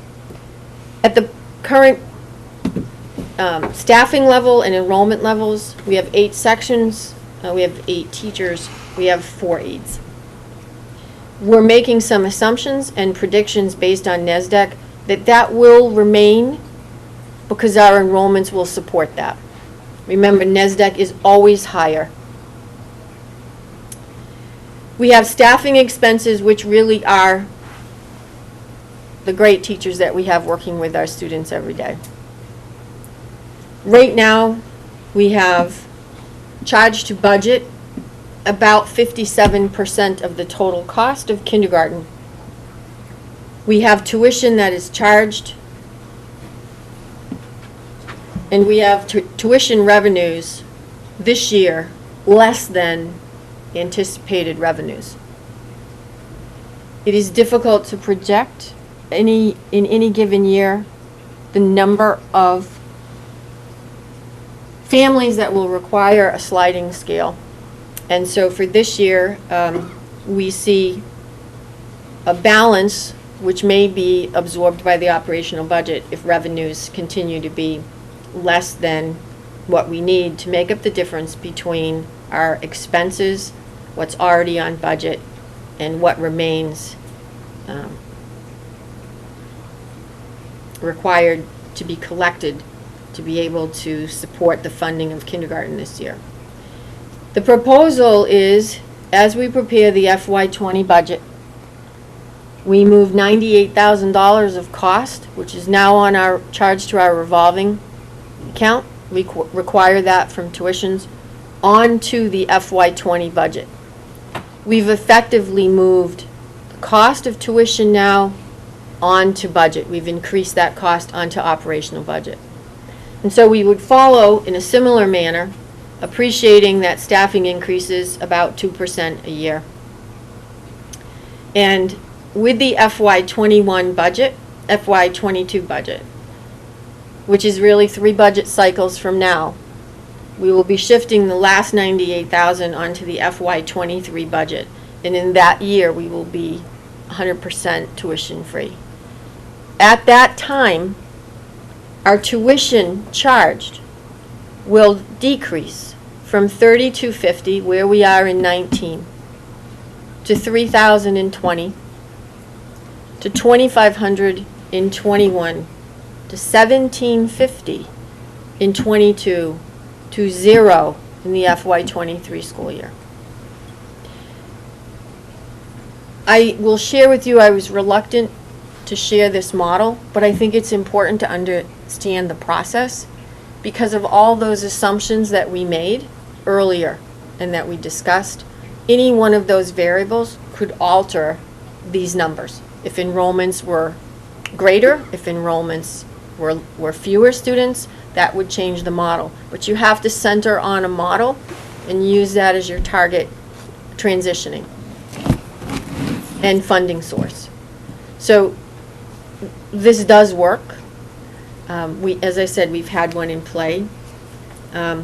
Northborough's amount that was on operational budget to start was less than some other districts, which is why it may take more to transition each year onto operational budget, and to do so within a 3 to 5 year time frame. But this is the model that I think we need to take a serious look at. The numbers will change. If we look at this screen, you know, once the budget is prepared and we're beginning to have conversations about how we can identify $98,000 in the budgeting process to shift expenses onto operational, they may look slightly different, but the premise and the model will remain constant. I'm very excited about this plan. It is fiscally sound, but moreover, it provides the educational time and resources and access to a rich experience for all of our kindergarten students on a full-day model. This also appreciates that in any given year, there are competing priorities, as we know. We have 7 of them, which also need to be supported in the budget. And so that allows us some flexibility to do that as well, and to be aware that there are some definite needs from year to year, and to seize and to be able to fund those as well. So I present this to you for consideration, and we will revisit this probably just next month when we talk about what our preliminary budget actually looks like. I know we're not at the FY20 budget line yet, but I think we have to talk about budgets. We're going to be looking at our preliminary data on Friday of next week. We're all going to have that information into our budget module.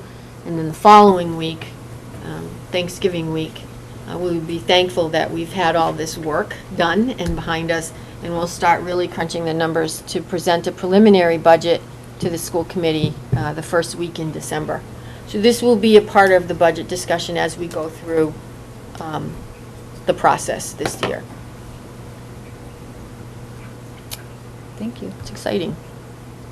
I want to thank all of the folks who were part of that very first conversation in a very hot conference room with no windows, and being diligent and purposeful and focused, and really just working together to build something that's going to work not just for our kindergarten student, but continue to provide the funding, you know, for all of the other grades.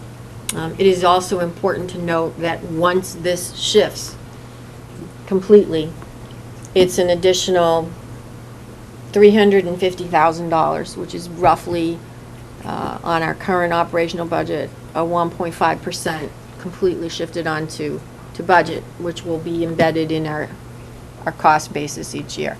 So it's a significant increase onto operational over time, but it's done over time in a way that we can absorb that increase and still continue to appreciate our other obligations, like contractual obligations and heat and those kind, you know, all those other costs that factor into putting together a budget. Thank you. Open up for discussion, Dawn? So just for clarification, there was a feasibility study that was done 2 years ago, you said? The study group has been working on this for 2 years. This model with some updates was presented to school committee last October, and it was about a feasibility study. This transition model, not with those numbers, but the concept was presented as part of that presentation. And so this is really an update of that with some spirited support of our kindergarten, our full-day kindergarten folks. So this is the transition model after that feasibility analysis, yes. So this is a new piece here? This is an update of Update? Yeah. Okay. In your discussions, because I know you have those with John Perdere, probably monthly or weekly, will you be presenting this to him just to give him an idea where we're going to be going in the budget? So I actually had a meeting with John the day before the tours, and we did explore this option. And I can't speak for John, but I think from a town's perspective, appreciating that in any given budget year, with the increases that we face, and the amount that remains collected from tuition, to do the entire shift in 1 year would be very difficult for the town to support. He is aware of this model, and I think I could say that he's in support of it. And then. But we didn't speak specifics, we just talked about the transitioning. Just the transition and Right. how it could impact the budgets. And in your, the early parts of your presentation, did you mention that you would like us to take a vote onto this to accept this model? I think it's the model, not the numbers, model. because what we would need to be aware of is that this would be then very much embedded in our FY20 priorities. And if we had to make difficult decisions about other areas of the FY20 budget, whether we level fund certain line items or not, we would have to decide that this is a model that we want to embrace and continue to support as we go through not just this budget process, but subsequent years as well. So I think the recommendation would be to ask the school committee if they would consider adopting the transitional model as presented as we move to a tuition-free full-day kindergarten. Did you want to make a Program. motion? Oh, I will. You can make the motion, then we can just, there's more We can discussion, still that's fine. talk, yeah. Okay. That's fine, just put it on the table and we'll keep talking. I would like to make a motion to accept the presented transitional model with not specific dollar amounts. Second. So more discussion, any other comments or questions? Lauren? So I think in my few months on school committee, what I've heard over and over is are the decisions that we're making, correct me if I'm wrong, educationally sound and financially responsible? I think looking at this, okay, so we're trying to get our kids more education. That's educationally sound. That's great. And I think it's also financially responsible in that we're not just taking the lump sum, $350,000, and hoping that we can pay for it next year and then cutting a bunch of other programs. We're taking $98,000 each year and we're slowly tacking it on. Again, not exact numbers. But to me, that looks educationally sound and financially responsible. And I wish we could wave a magic wand and make it free next year. But unfortunately, numbers don't lie. So I am in full support. Very well stated. Thank you. Any other discussion? I'm in agreement with Lauren. I mean, it makes the most sense to do it in a transitional way. Like, again, keeping in consideration all the priorities, the 7 other ones we have to juggle all the time. I think it's definitely the way we would like to go to get free day K a reality, and I think this is a good model and a good way to go. So, Keith? Same for me. It's when you have a front row seat to working on the budget, you appreciate every dollar. And like what Lauren said, I wish you could, it doesn't seem like a big amount in some ways, depending on the lens you look at it, as far as absorbing more of this at once. But when you sit down to do the hard work on the budget, you realize that there's a lot of balancing that has to go on. And so I think it strikes a balance. I think that's the word I would use to describe it, between holding off, not doing anything, and between trying to take on the whole thing at once. So And I want it's to very sensible. thank Christine for all the administration for all their hard work into working on the budget and pulling the numbers together. It's not an easy task to do, and I just want to extend the appreciation and thanks for all the hard work for that, for something that is a good educationally sound thing to move towards. Well, thank you, but I think we have some principals who are across the table who were part of building that PowerPoint, and I definitely know we have some parents in the audience that were part of this process as well, so really a team collaboration for all good, and that for our students. So I believe we have a motion on the table to accept that transition model. So all those in favor? All right. Motion passes. Thank you. The next item on the agenda is enrollments. NASDAQ. Speaking of projections. NASDAQ, we do have some NASDAQ new numbers. It's always interesting to pull the 2 years prior. They always get the current year right because they use our October 1 number. And after that, we're just not quite sure. So what we have here and what we did take a look at, particularly when building this model, is the current NASDAQ projections. Again, Northborough's interesting. Their numbers, the NASDAQ numbers in Northborough tend to be high and the census tends to be low, but it's not always the case everywhere. So we do a lot of enrollment comparisons as we do our projections, not only for the budget, but for class sizes and so forth moving forward. So we have those this evening. And we also have our enrollment projections, our current enrollments, and our enrollments for, which depict our class sizes. I'm pleased to suggest that our class sizes are, for the most part, in range. We've got a couple that are, we're watching. I would also add to the conversation that we just had that that conversation as we go forward and build our budget models and look to support the model that we just reviewed is the continuation for at least a period of time of the redistricting, because one of the reasons that we started the redistricting model was that our budgets were passed and we had spikes in enrollment in certain schools. When we have those spikes in enrollments, it's difficult to support hiring staff at that point. And so that's one of the reasons that we looked at the redistricting model. When we forecast going forward, the good news for most of the classes in FY20 is that we're below cap by a number of students. So it would appear that across our K-5s next year, we've got seats available in the school districts that they're in. So over time, we're hoping that the redistricting model doesn't become necessary. But that's, something to look at.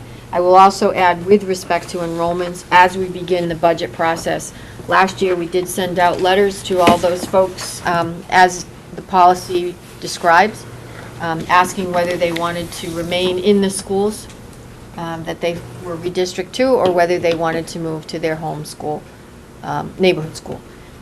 This is essential in gathering that information before we begin the budget process. If a number of students, for example, would like to return to the neighborhood school, and some do and some don't, that may cause an increase in enrollment in any given grade in any school. The good news is we have time to work with that information because we're just beginning the FY20 and make those adjustments in staffing. Those letters are going out this week to families, and we're asking that they be returned by November 30th so that we can use that information as we build our FY20 budget. So we have a letter that we've sent out for the last 3 years. Parents are very responsive, it's very detailed, and those will be sent out Thursday or Friday of this week to those families. And we also place a personal call as well. So we'll have that information as we start the FY20 budget process, which is very helpful. The monthly general fund expenditure report is in your packet. We are tracking very closely with last year's numbers. In fact, I think the budget, the unencumbered balance is a little to the upside this year. It was a little bit lower last year. I would caution the school committee with respect to the mitigation. We are still awaiting the report, which needs to be filed with the insurance company. So we're mindful that depending on the outcome of that, we may be looking to the operational budget for some support in dealing with those costs. But again, it's a little premature because we really don't have any direction from the insurance company yet. More good news. I mentioned that I did have a conversation. I guess we need a vote to approve, right? Until audited for the 19th. I'm excited about the good news. The general fund? Yeah. October 31st. Yeah, I move to accept the FY 2019 monthly general fund expenditure report as of October 31st, 2018 as presented. Until audited. I second that motion. All those in favor?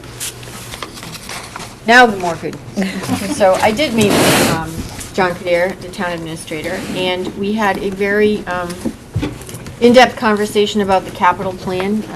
For him, the capital plan is well underway on the town side and the town level, and the schools are usually the last one to submit their capital plan, but we're very early on in the budgeting cycle. Had a very lengthy conversation with him about the importance of security upgrades in our K-5, K-8 schools. And you'll note that there is a proposal for a FY20 capital improvement plan of about $200,000. Without giving too much detail, it would provide keyless entry for all of our schools. It would provide cameras for all of our schools, and it would completely upgrade our communication system, which is a new phone system. Much needed. I think Melican's phone system goes down at least once or twice a year. Had a very lengthy conversation with the police as well, talking about the different communication systems that we might want to put in our schools, walkie-talkie versus apps versus other safe school readiness. That there is such a high degree of importance to have phone systems that allow our administrators and our teachers to have constant contact with one another throughout the day. And upgrading our phone systems would allow us to do that. It has been some time. We have been very much patchworking successfully, thank you to our technology team. Our phones, we do have phones that work, but they're a little bit antiquated and are in need of updating. Peasley was the benefactor of, unfortunately, an outage last year, a power outage. And so Peasley has been updated with a new phone system, thanks to our insurance reimbursement. So in each of our schools, we have a little bit of a different situation. Lincoln Street has an updated entry. They have a fob. So all of our schools would be at the same level, and this is going to move forward, I believe, as a warrant article. So we're very excited about that. And that was not originally on the capital plan, but I think it's just, again, because of the collaboration and the importance that our town administration places on the needs of our schools, from funding classroom teachers to upgrading phone systems. So that would allow us to do all of that in 1 year. So I think we have the go green light. I know last year we went back and forth waiting for the Z boiler to determine whether that was going to make it onto the warrants. And I think this one's in, we're tracking a lot more on the upside right now. Anything could change because not all the priorities are in, but right now looks like we're going to be in good shape for that. Also, we moved the routine maintenance and repair down. On the town side, they want to see anything over $50,000 for the most part in a single entity as part of capital. So we just broke it out separately. Otherwise, it's the same kind of material that we actually looked at in subcommittee. The security system actually was downgraded by about $75,000. We actually have quotes in on all of these items under the security upgrade, simply because we've been discussing this for some time. So I do not believe we voted on this plan yet. So it's good that we waited with the security upgrades on this. Do the motion first? Sure. Okay. I move that we vote to approve the capital improvement plan summary for FY 2019 to FY 2025 as presented. Second. Any discussion? The only discussion I have is I found the tours to be very, very beneficial. And just talking about that security is, I know it happens in all, even though we just went to Proctor and we went to Z School. But the questions that I had asked about the entry doors and Tom Mailer's response made me feel so much better, you know. And I know it's hard when you have all those doors, but they're not all open or all the time, or just the way that it's done. I don't want to give anything away as far as the entry and the exit. So I like to applaud all of you, because you look at all those doors and go, ooh, but I applaud you for what you're doing every single day to make it a secure environment for our kids and our staff, so thank you very much. And also for the administration. And speaking of secure, I just want to circle back. There will be police officers in our K-5s where there is not a secured entry point, where they're entering into the general population. So that was confirmed, I think, Chief Liver and John Kadir again, because it was a sort of a discussion to see whether or not they were even available, and whatever the chief needed to do to make that happen, happened. The whole conversation about voting and so forth probably is a separate agenda item for next month as we move forward in discussions. But I just wanted to mention that as well. Great. Are you ready for voting on that motion? All right. All those in favor of the motion? Great. Thank you. Budget goals, we actually referred to them when we were talking about kindergarten. And so they were voted last month. They're back in the packet for distribution. The budget calendar does reflect a couple meetings that we've already had this early on in the budget process. We had a budget subcommittee meeting for capital, and we had a budget subcommittee for the operational budget. And as you've seen, we've had a meeting with town administrator, and Greg did a phenomenal job hosting the tours. And that took place on October 30th. And I know a number of the committee members attended, Joan, Lauren. Discussion? I just have a question. If I could go, can I just make a suggestion, just going back to budget goals? I think we did it in the past, and I think it would be helpful as we go through. I don't know if the formatting would allow for it, but if we could somehow, we have like 8 goals, and sometimes 2 numbers would have to be used, but I know one time we had like a budget goal, and so the numeral, it would correspond with that, even if it was just partial, would be over here, like the budget goal, and this would be like a number 1, maybe sometimes down here. It's just a suggestion, maybe it was a 5, so In the we could just, operational budget? in the operational budget. I don't know if I've ever seen that, but we certainly can do that. That's way in the past. Yeah. Way back. So you're looking more. I couldn't even find a document that had that on it. But I think that, I'm looking at it because I like the idea with the bullets, but maybe at the end of the goal, put in parentheses 1, 2, 3, 4, 5, 6, 7, 8. You mean like rank the priorities? No. Well, these would be just the order that they're in, like the first one. Support high quality staff would be a 1.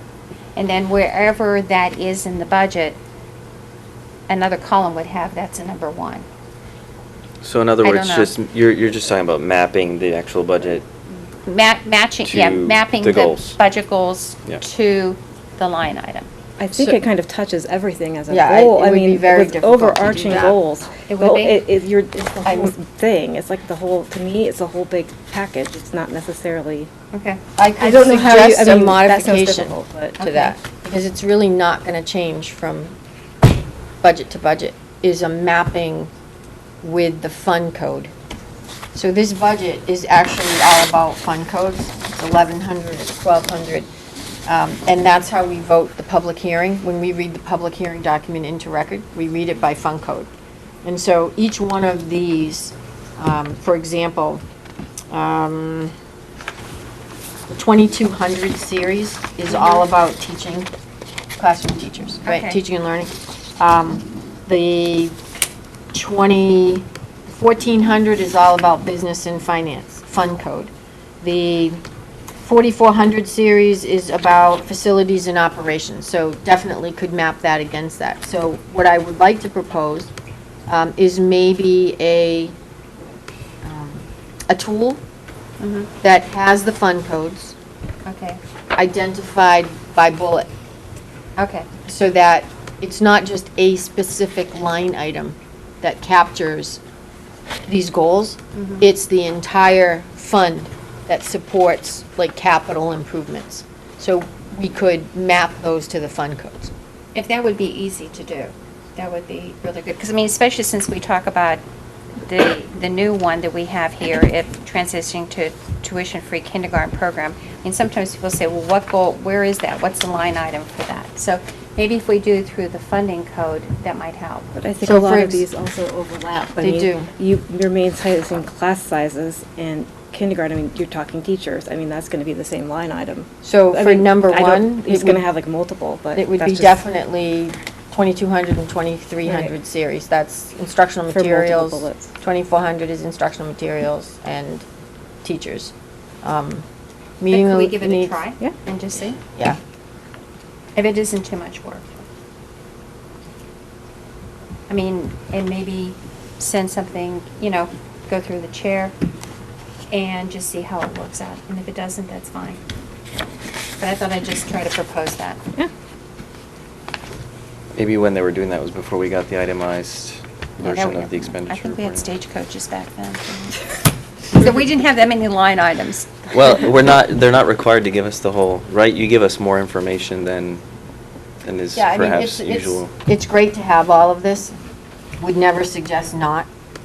Some districts just vote the appropriated number. And Bottom that's line. Bottom line. So I'm thinking something like transitioning to a free, tuition-free kindergarten program, to me, is easy because it's all about teacher salaries, right? We saw the model. So that would be an easy fund code. Something like meeting the needs of all learners with instructional classroom models that are research, that's the entire teaching and learning series of fund codes. So that would be all 22, all 23, and all 24, because it is not a specific one line item purchase that supports that, but rather the composition of a series of line items.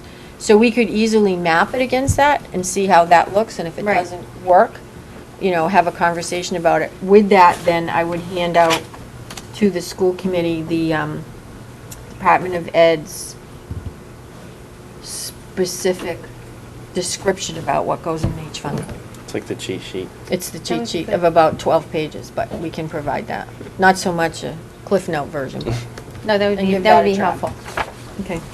Great. It's also a good exercise for operational budget subcommittee, just No, for it is, discussion yeah. purposes. Yeah, definitely. Not something that necessarily would be routinely reviewed Mhm. with each monthly expenditure. The easiest and the most efficient way to do this, I think, would be to take the public hearing document, which is already broken into fund codes and descriptions, and aligning that with the standard, with the budget priorities. Okay, thank you.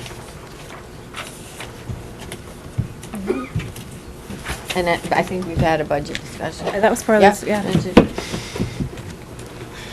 So are we good to move on to educational policy not at this time? And then after that is policy development and distribution. We have some first readings of some policies.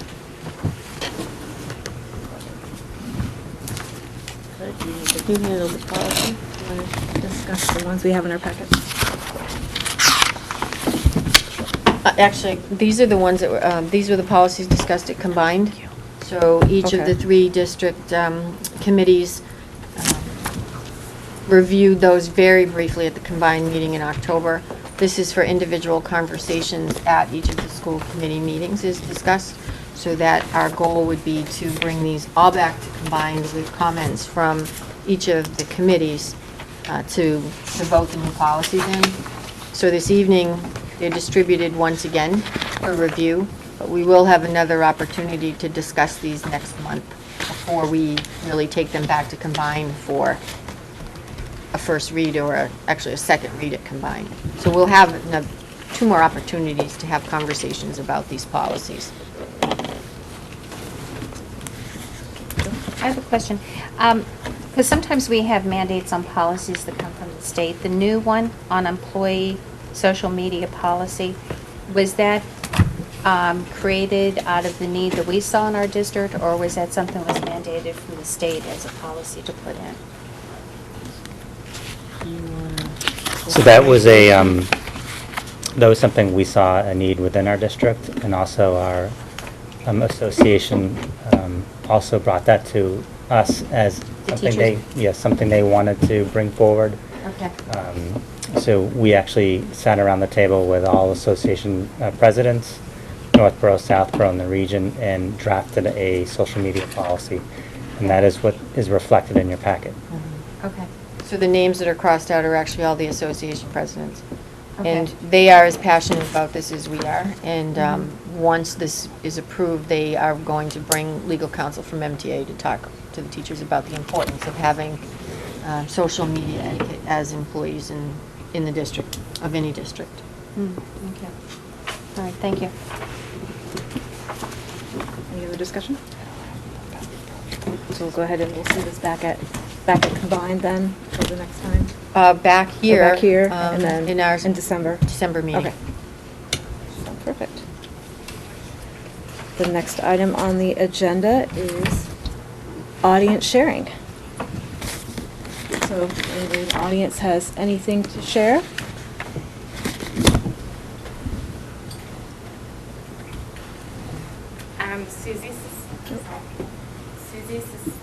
It's just for the camera at home. Okay, Susie Sisliga, 8 Arson Road.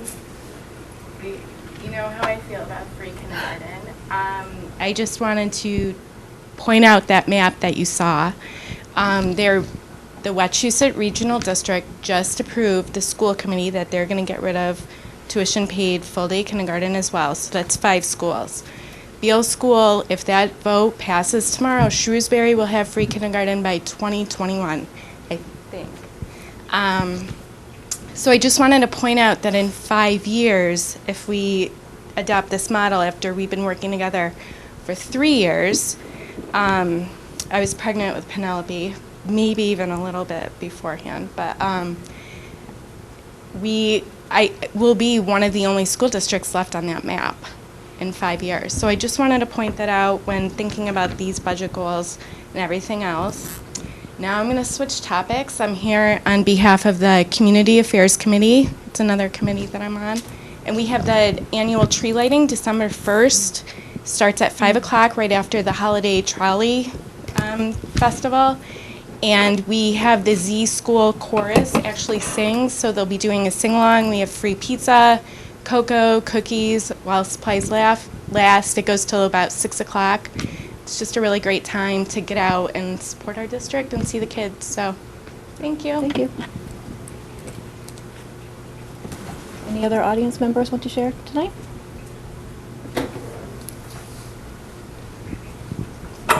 Hi. Rebecca Foley-Mahopoulos, 6 Mohican Ave. So mine are more questions, and I know you can't answer my questions, but maybe you can answer them at the next meeting because I know this will be discussed again, or maybe you can answer them in some other format, but it's a follow-up to the discussion about free full-day kindergarten, of course. So I know that our sister community, Southborough, passed this 2 years ago, started the transition model 2 years ago, and now there's a chance that it will be free, I believe, next year, but that it was originally going to be a 5-year plan. So my question is this a possibility in Northborough that this could happen sooner? I hope that it will happen sooner. I hope for all of these parents, these 300 parents that have come together to work on this, I hope for our families, I hope for our children that it will happen sooner. But my question is there any wiggle room there? My second question is that the vote tonight to start the transition or to go to the transition model, does it mean that once it starts, the transition starts, that every year it must decrease? So, meaning, could there be no decrease in one of those 5 years? I'm just wondering that. I hope that the answer is no, and that every year it needs to decrease, but I'm wondering if we could get clarification there, or if there can be, something put in that, a commitment that every year it will decrease. And then thirdly, I know that we'll be getting a new superintendent next year, and there's a superintendent search right now. So my third question is the new superintendent beholden to these budget goals? Like, I don't know if that makes sense, but does the new superintendent need to follow the decisions made this year? I hope the answer is yes. But I want to put these questions out there for some clarification. I think it would be helpful if we had more information around this. Thank you so much. So, okay. I think addressing them now would probably be prudent. So you're right, it was a 3 to 5 year. Because of all those assumptions that were presented tonight, most of those assumptions proved to be very favorable, so that we were able to transition at a faster rate. Our hope is that that will be the case. It didn't say 5 definite, it said this is the window that we hope to transition in. Right. So much is dependent upon seizing those opportunities when the budget process begins, to capitalize on those to allow for the transitioning to take place. The goal has always been to allow for decrease over a period of time. It may not be a $98,000 increase, let's say. There's so many assumptions based on that model, but all of those proved to be very positive. And allowed for expeditious transitioning. I can't speak to the other piece, but the school committee is also involved in the process, and the school committee approves the budget. Superintendent recommends, school committee approves. So there's that. I don't know how concrete that is, but, and we have a great school committee who's really expressed some desire to continue to see that model to work and to continue to decrease that. I think it's also important to note that tuition also decreases, and I think that's at a fairly rapid rate as proposed. And again, it's important to suggest that those are assumptions. In the case of the other transition model, not only did it transition faster, but the rate of decline of tuition costs declined. But it is also important to note that the financial realities in one community are not the same in another. And we are one district and one community of learners, but we are still 3 separate budgets with 3 separate school committees. So it's difficult to say this happened here and so it should exactly happen here. There are 2 different financial factors in play, and both have a different operational budget, which creates one of the joys of being superintendent for 3 districts, because the situations are not always aligned, but the model works. So if we can hold to that, we'll see the same results. Did that answer the questions? Yes. Any other audience members? Hi, I'm Mike Tejan. I live at 6 Leland Avenue. Just a few more questions or comments about the full-day kindergarten. With the plan that's been outlined, there would still be, based on my understanding of it, half day until September of 2023.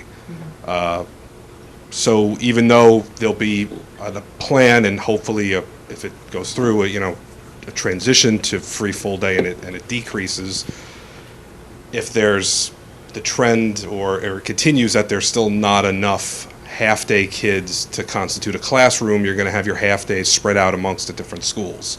And if you're paying for full day, the full day is going to be squished in so that the half-day students are still getting the same curriculum, which is my understanding. I don't think it's ever been challenged that that's incorrect. So even though it's good to get on a path to free, and I understand the fiscal responsibilities and budgets are hard, but it still sounds like, Southborough is 2 years into this and they're going to go free. They're going to have that curriculum spread out over an entire day for everybody. It just sounds like Northborough kids are still more than likely going to be behind. They're not going to have the full day, a day's curriculum spread out over an entire day to help them learn I've seen the difference between that full day and a half day essentially, and say full day preschool. It just seems like for a number of years until 2023, till almost time to 2024 presidential year, you're still going to have kids who are probably going to Northborough kids behind Southborough kids. It's good that because of the efforts of the founding group to get free full-day kindergarten, and the parents that have heard about it and joined in and have expressed our feelings at these meetings, that it seems like now there's a push from administration and the school committee to move on it. It would have been nice if there seems to be that amount of effort to match what they were doing 2-3 years ago, so that we would be 2 years into this process. Thanks. Thank you. Okay, so Principal Sherry? sorry. Anybody have anything to share? I'll try to make this quick. Sure. We all enjoyed a visit from Greg Tang Jr., who provides professional development to teachers in the area of mathematics. He was here for a week. He visited every school. He and his team ran sessions for every grade level, working on bar modeling, which is a strategy for solving equations. And while he was working with teachers, his team worked with our children, and they got to do some really exciting math activities with him. And then in the evening, they ran, along with Maggie McGinty and Kathy Lizotte, a family math night, which was very well attended. With tons of people there. It was really exciting to see the families come out for such a fun night. It was all about math. We all had our Halloween activities and parades this past week, and at Peasley School we also celebrated the culmination of STEM Week at Peasley, and we had invited families to send us pictures of them doing STEM activities at home. We sent out resources with ideas, but families were welcome to do their own thing. We now have a huge bulletin board full of photos that parents have sent us, just things that they did with their children at home. We also had somebody put theirs out on Twitter, which was pretty exciting. And then at school, each of the classrooms chose a story to read. The children identified a problem in the story that needed to be solved, and then they used a variety of STEM activities and makerspace activities to build innovative creations that would solve the problem. So we had catapults and bridges for goats and all kinds of things that were being built at school. It was pretty exciting for the kids and for all of us to see the children, their different ways of approaching problem solving. This week coming up at Peasley on Friday, and I'm sure at other schools will have the same thoughts, 9:15 on Friday we have a Veterans Day assembly, and we have a family who's coming to visit. Both mom and dad have been in the Air Force. Dad recently returned from deployment, so he'll be our guest for the day. And then next week on November 14th, we will be using books that we purchased with last year's NEF Community Reading Grant. The books were focused on social-emotional learning and growth mindset topics. They focus on things such as perseverance, respect, and kindness. And we have students from Algonquin Regional coming over to read to our children. And the books, again, have this great focus area that goes along with our school improvement plans and looking at social-emotional growth for our students. That's what's going on at Peasley. Anyone else? Yep. So thanks to our PTOs, we were able to have Dr. Englander in for our family night, as Alana mentioned in her presentation. So that was well attended and great for the community to take part in. I, as a parent, learned a lot as well. In specific relation to Lincoln Street School, we had a very successful fun day put on by our PTO. A great turnout at that, and preliminary numbers, I believe the PTO said they were able to generate about $7,000 for that. we also had our parade last week, which was it last week? Yeah, it was always a big hit. Great to see, and sharing that out with the community. We had tons of parents coming in to see that event, so that's always nice to see as well. Tomorrow, our 5th graders will have elections for school council, which is exciting on voting day, so we're eager to see how that turns out tomorrow, and then I'll begin my work with the 5th graders to kind of plan the events for the year. And we will have our Veterans Day Assembly as well on Thursday, I believe it is, and we have a few families that have family members coming in to share. So, and again, we're using our 5th graders to do a lot of that presenting at school this week. Z as well has their Veterans Assembly on Wednesday with some families joining us as veterans to celebrate that. In the month of October, we celebrated Socktober as a community service project, and we had a goal of raising 1,000 pairs of socks, and students got together over the month and staff and raised 1,300 pairs of socks for the Abbey House in Worcester. So we celebrated that last Friday with Crazy Sock Day. Everybody came dressed, and we will donate the socks to the Abbey House within the next week. We also had opened up student council to 5th and 4th graders. We did a presentation at lunch, and we had 52 students out of 80 sign up, and we have 5 teachers that are working with them, and because we had such a high number volunteer, they're going to split them up into 2 different groups, and they will work on community service projects for the year as a group, so that's exciting. I shared a lot. So the only thing I wanted to highlight was our turkey trot. We're partnering with the Rotary Club for their Endeavor Nutrition 68, which is providing a backpack to families in need with food supplies for over a weekend, because there's 68 hours between when we leave on a Friday to return on a Monday, where children in need may not have access to food. So all of our our turkey trot donations are geared towards helping to fill those backpacks. So we will be doing that next week. I'm done sharing, I know. All done. There's a lot going on at Milliken as well. We had our parent-teacher conferences at the end of October. They were very well attended. There, our student council had a bake sale, and they also acted as guides to help parents find their way. We also had Hidden in Plain Sight set up again for the 2nd year.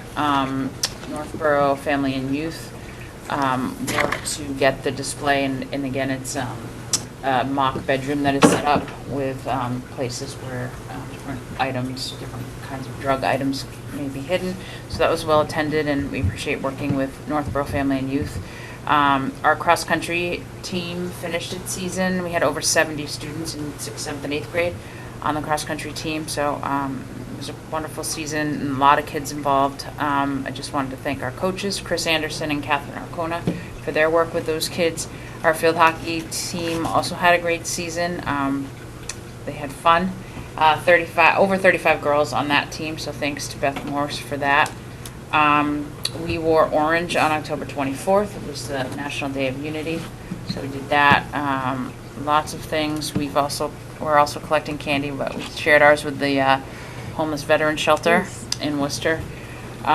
We've brought DARE to 7th grade this year, so that's pretty exciting for the first time. Trotter and Milliken both, so kids are excited. That is underway. All 7th graders will have 8 weeks of DARE. That started last week and continues for 8 consecutive weeks. And we have Ellen Miller scheduled for the end of this month for 6th graders for internet safety and social media awareness. And more, but I'll stop. So lots going on. So I'm just sharing for Kelly, who had to leave. She wasn't feeling too well. So she has here that the November meeting for NSPAC is going to be on Wednesday, November 14th. The meeting will be in informal coffee and connects, and it's at the Northborough Library from 10 to 11:30 a.m. Friends of Special Education in Northborough and Southborough will host an informal support group after the meeting as time allows. And then also, December 4th is the holiday social. I can't believe we're talking about the holidays already. At 7 p.m. at the Chateau Restaurant. So you can go to the Facebook page for more information about that. I'm good, thanks. I know. I have two things to share, and I was made aware of these two things. I'm going to tag on to yours, Lauren, is that when I attended the open house, I only made to two, and that was Peasley and Z School back in September, is that I got the two flyers, and one was for the NSPAC, and I did attend the one on Tuesday, October the 23rd. It was an ADH presentation by Brenda Mahan of ADH Essentials, and was held at the Northborough Library, and it was a wonderful presentation. He had a lot of energy. There were even some kids that were in there, and parents were just nodding their heads because he was just going all over the different aspects and spectrums of ADHD, and he goes, "Is this your child?" And they were like, "Yes." And I was like, wow, it was really wonderful, and he had the people laughing. He was a great presenter. So that was a wonderful one. And the other one that I'm going to tag on to Jill, and that was, I had picked this up at your open house, and I went like, okay, maybe I'll attend. And that was the family math night. And I didn't know what it was going to be, and I was blown away. I thought it was wonderful. The reason I really loved it is that it's all the schools. And Greg was in attendance there. And it is a grant that was by the Northborough Education Foundation. And just seeing the kids and what they were doing and the excitement they had, and they were doing these math, and they had the stations, and they would rotate around to the different stations. And they were talking about they do Tangy Tuesday and then Wordy Wednesday, which are the word problems. And this is, you can see I did not do mine. But I brought this to share with the board members because this is one of the sheets the kids were working on. What I also thought that was great about it, when I was talking to the parents and to the kids and also to the math coordinator, talking to Greg and the principals, is that there is a website, if I believe it, that all parents are able to use. And you know, it's like, I know some reading programs that I had used, it was just the licenses were protected, and so you could only get maybe 12 of them, or you could get 13 of them. But I thought this was wonderful that all the parents could go onto this www.tangmath.com, and that they could, and have available to these resources. And I thought it was great. I saw one little girl, and they said that she was 5 years old, and she was able to count on her fingers. And they said, yes, she can count. I was going to like, no, she can't. And they were like, yes, she can count on her fingers. And then they read them off of that. But I thought that was really great. And I applaud. I think it's great because it went to all the districts. And the enthusiasm and everything was really wonderful from that. So thank you for whoever wrote the grant. And to have that, but it's nice that it was a combination, that it's all the schools and it's available to all our students in Northborough K-5. Thank you very much.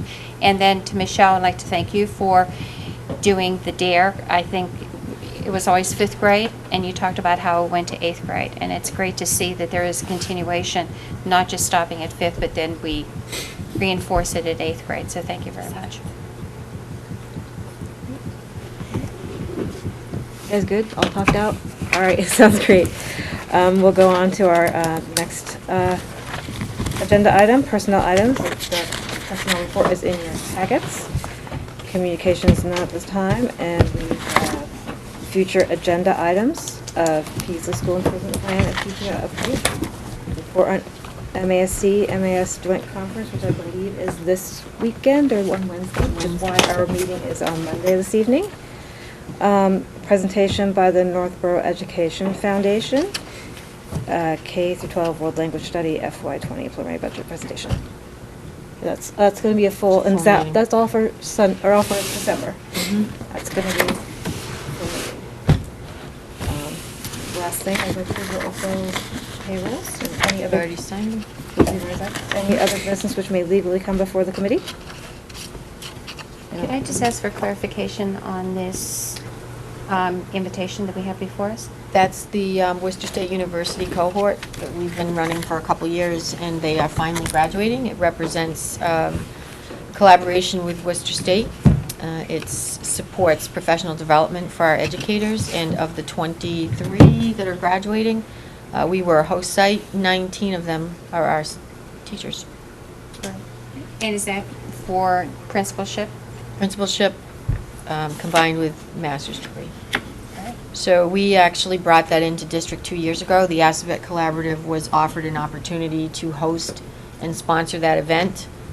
They chose not to, and working with Worcester State, David Roach, Bev Brown, suggested that our district could probably support a program, and 21 of our teachers signed up to participate. It's been a 2-year program, and Algonquin has been host, and so they are completed. They've had capstone projects. A lot of their projects actually benefited some of the work that was taking place in our schools, and they'll be there to discuss their programs and share it with the audience. We invited family and friends. It's really a Worcester State awarding of a degree, but it's something that we felt we wanted to do in support of our staff, to give them a little graduation ceremony. So I know a number of administrators are coming. Many of you have professionals in your buildings who participated in the program. So it's a very exciting day for them, and they're bringing their family along.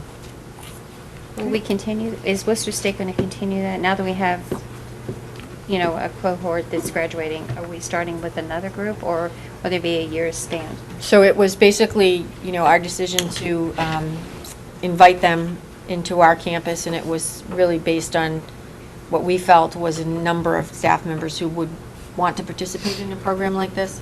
Let's just hope they stay in our district now that they're educators and principals, administrators, but give back to our district, and I'm sure they will. The program itself has shifted in terms of focus and delivery, and so that model may not be the current model that Worcester State is offering. And because we had such a critical mass of teachers come forward, 21 initially, we would wait some time to do that. Okay. Yeah. Entertain a motion to adjourn. I motion to adjourn this meeting.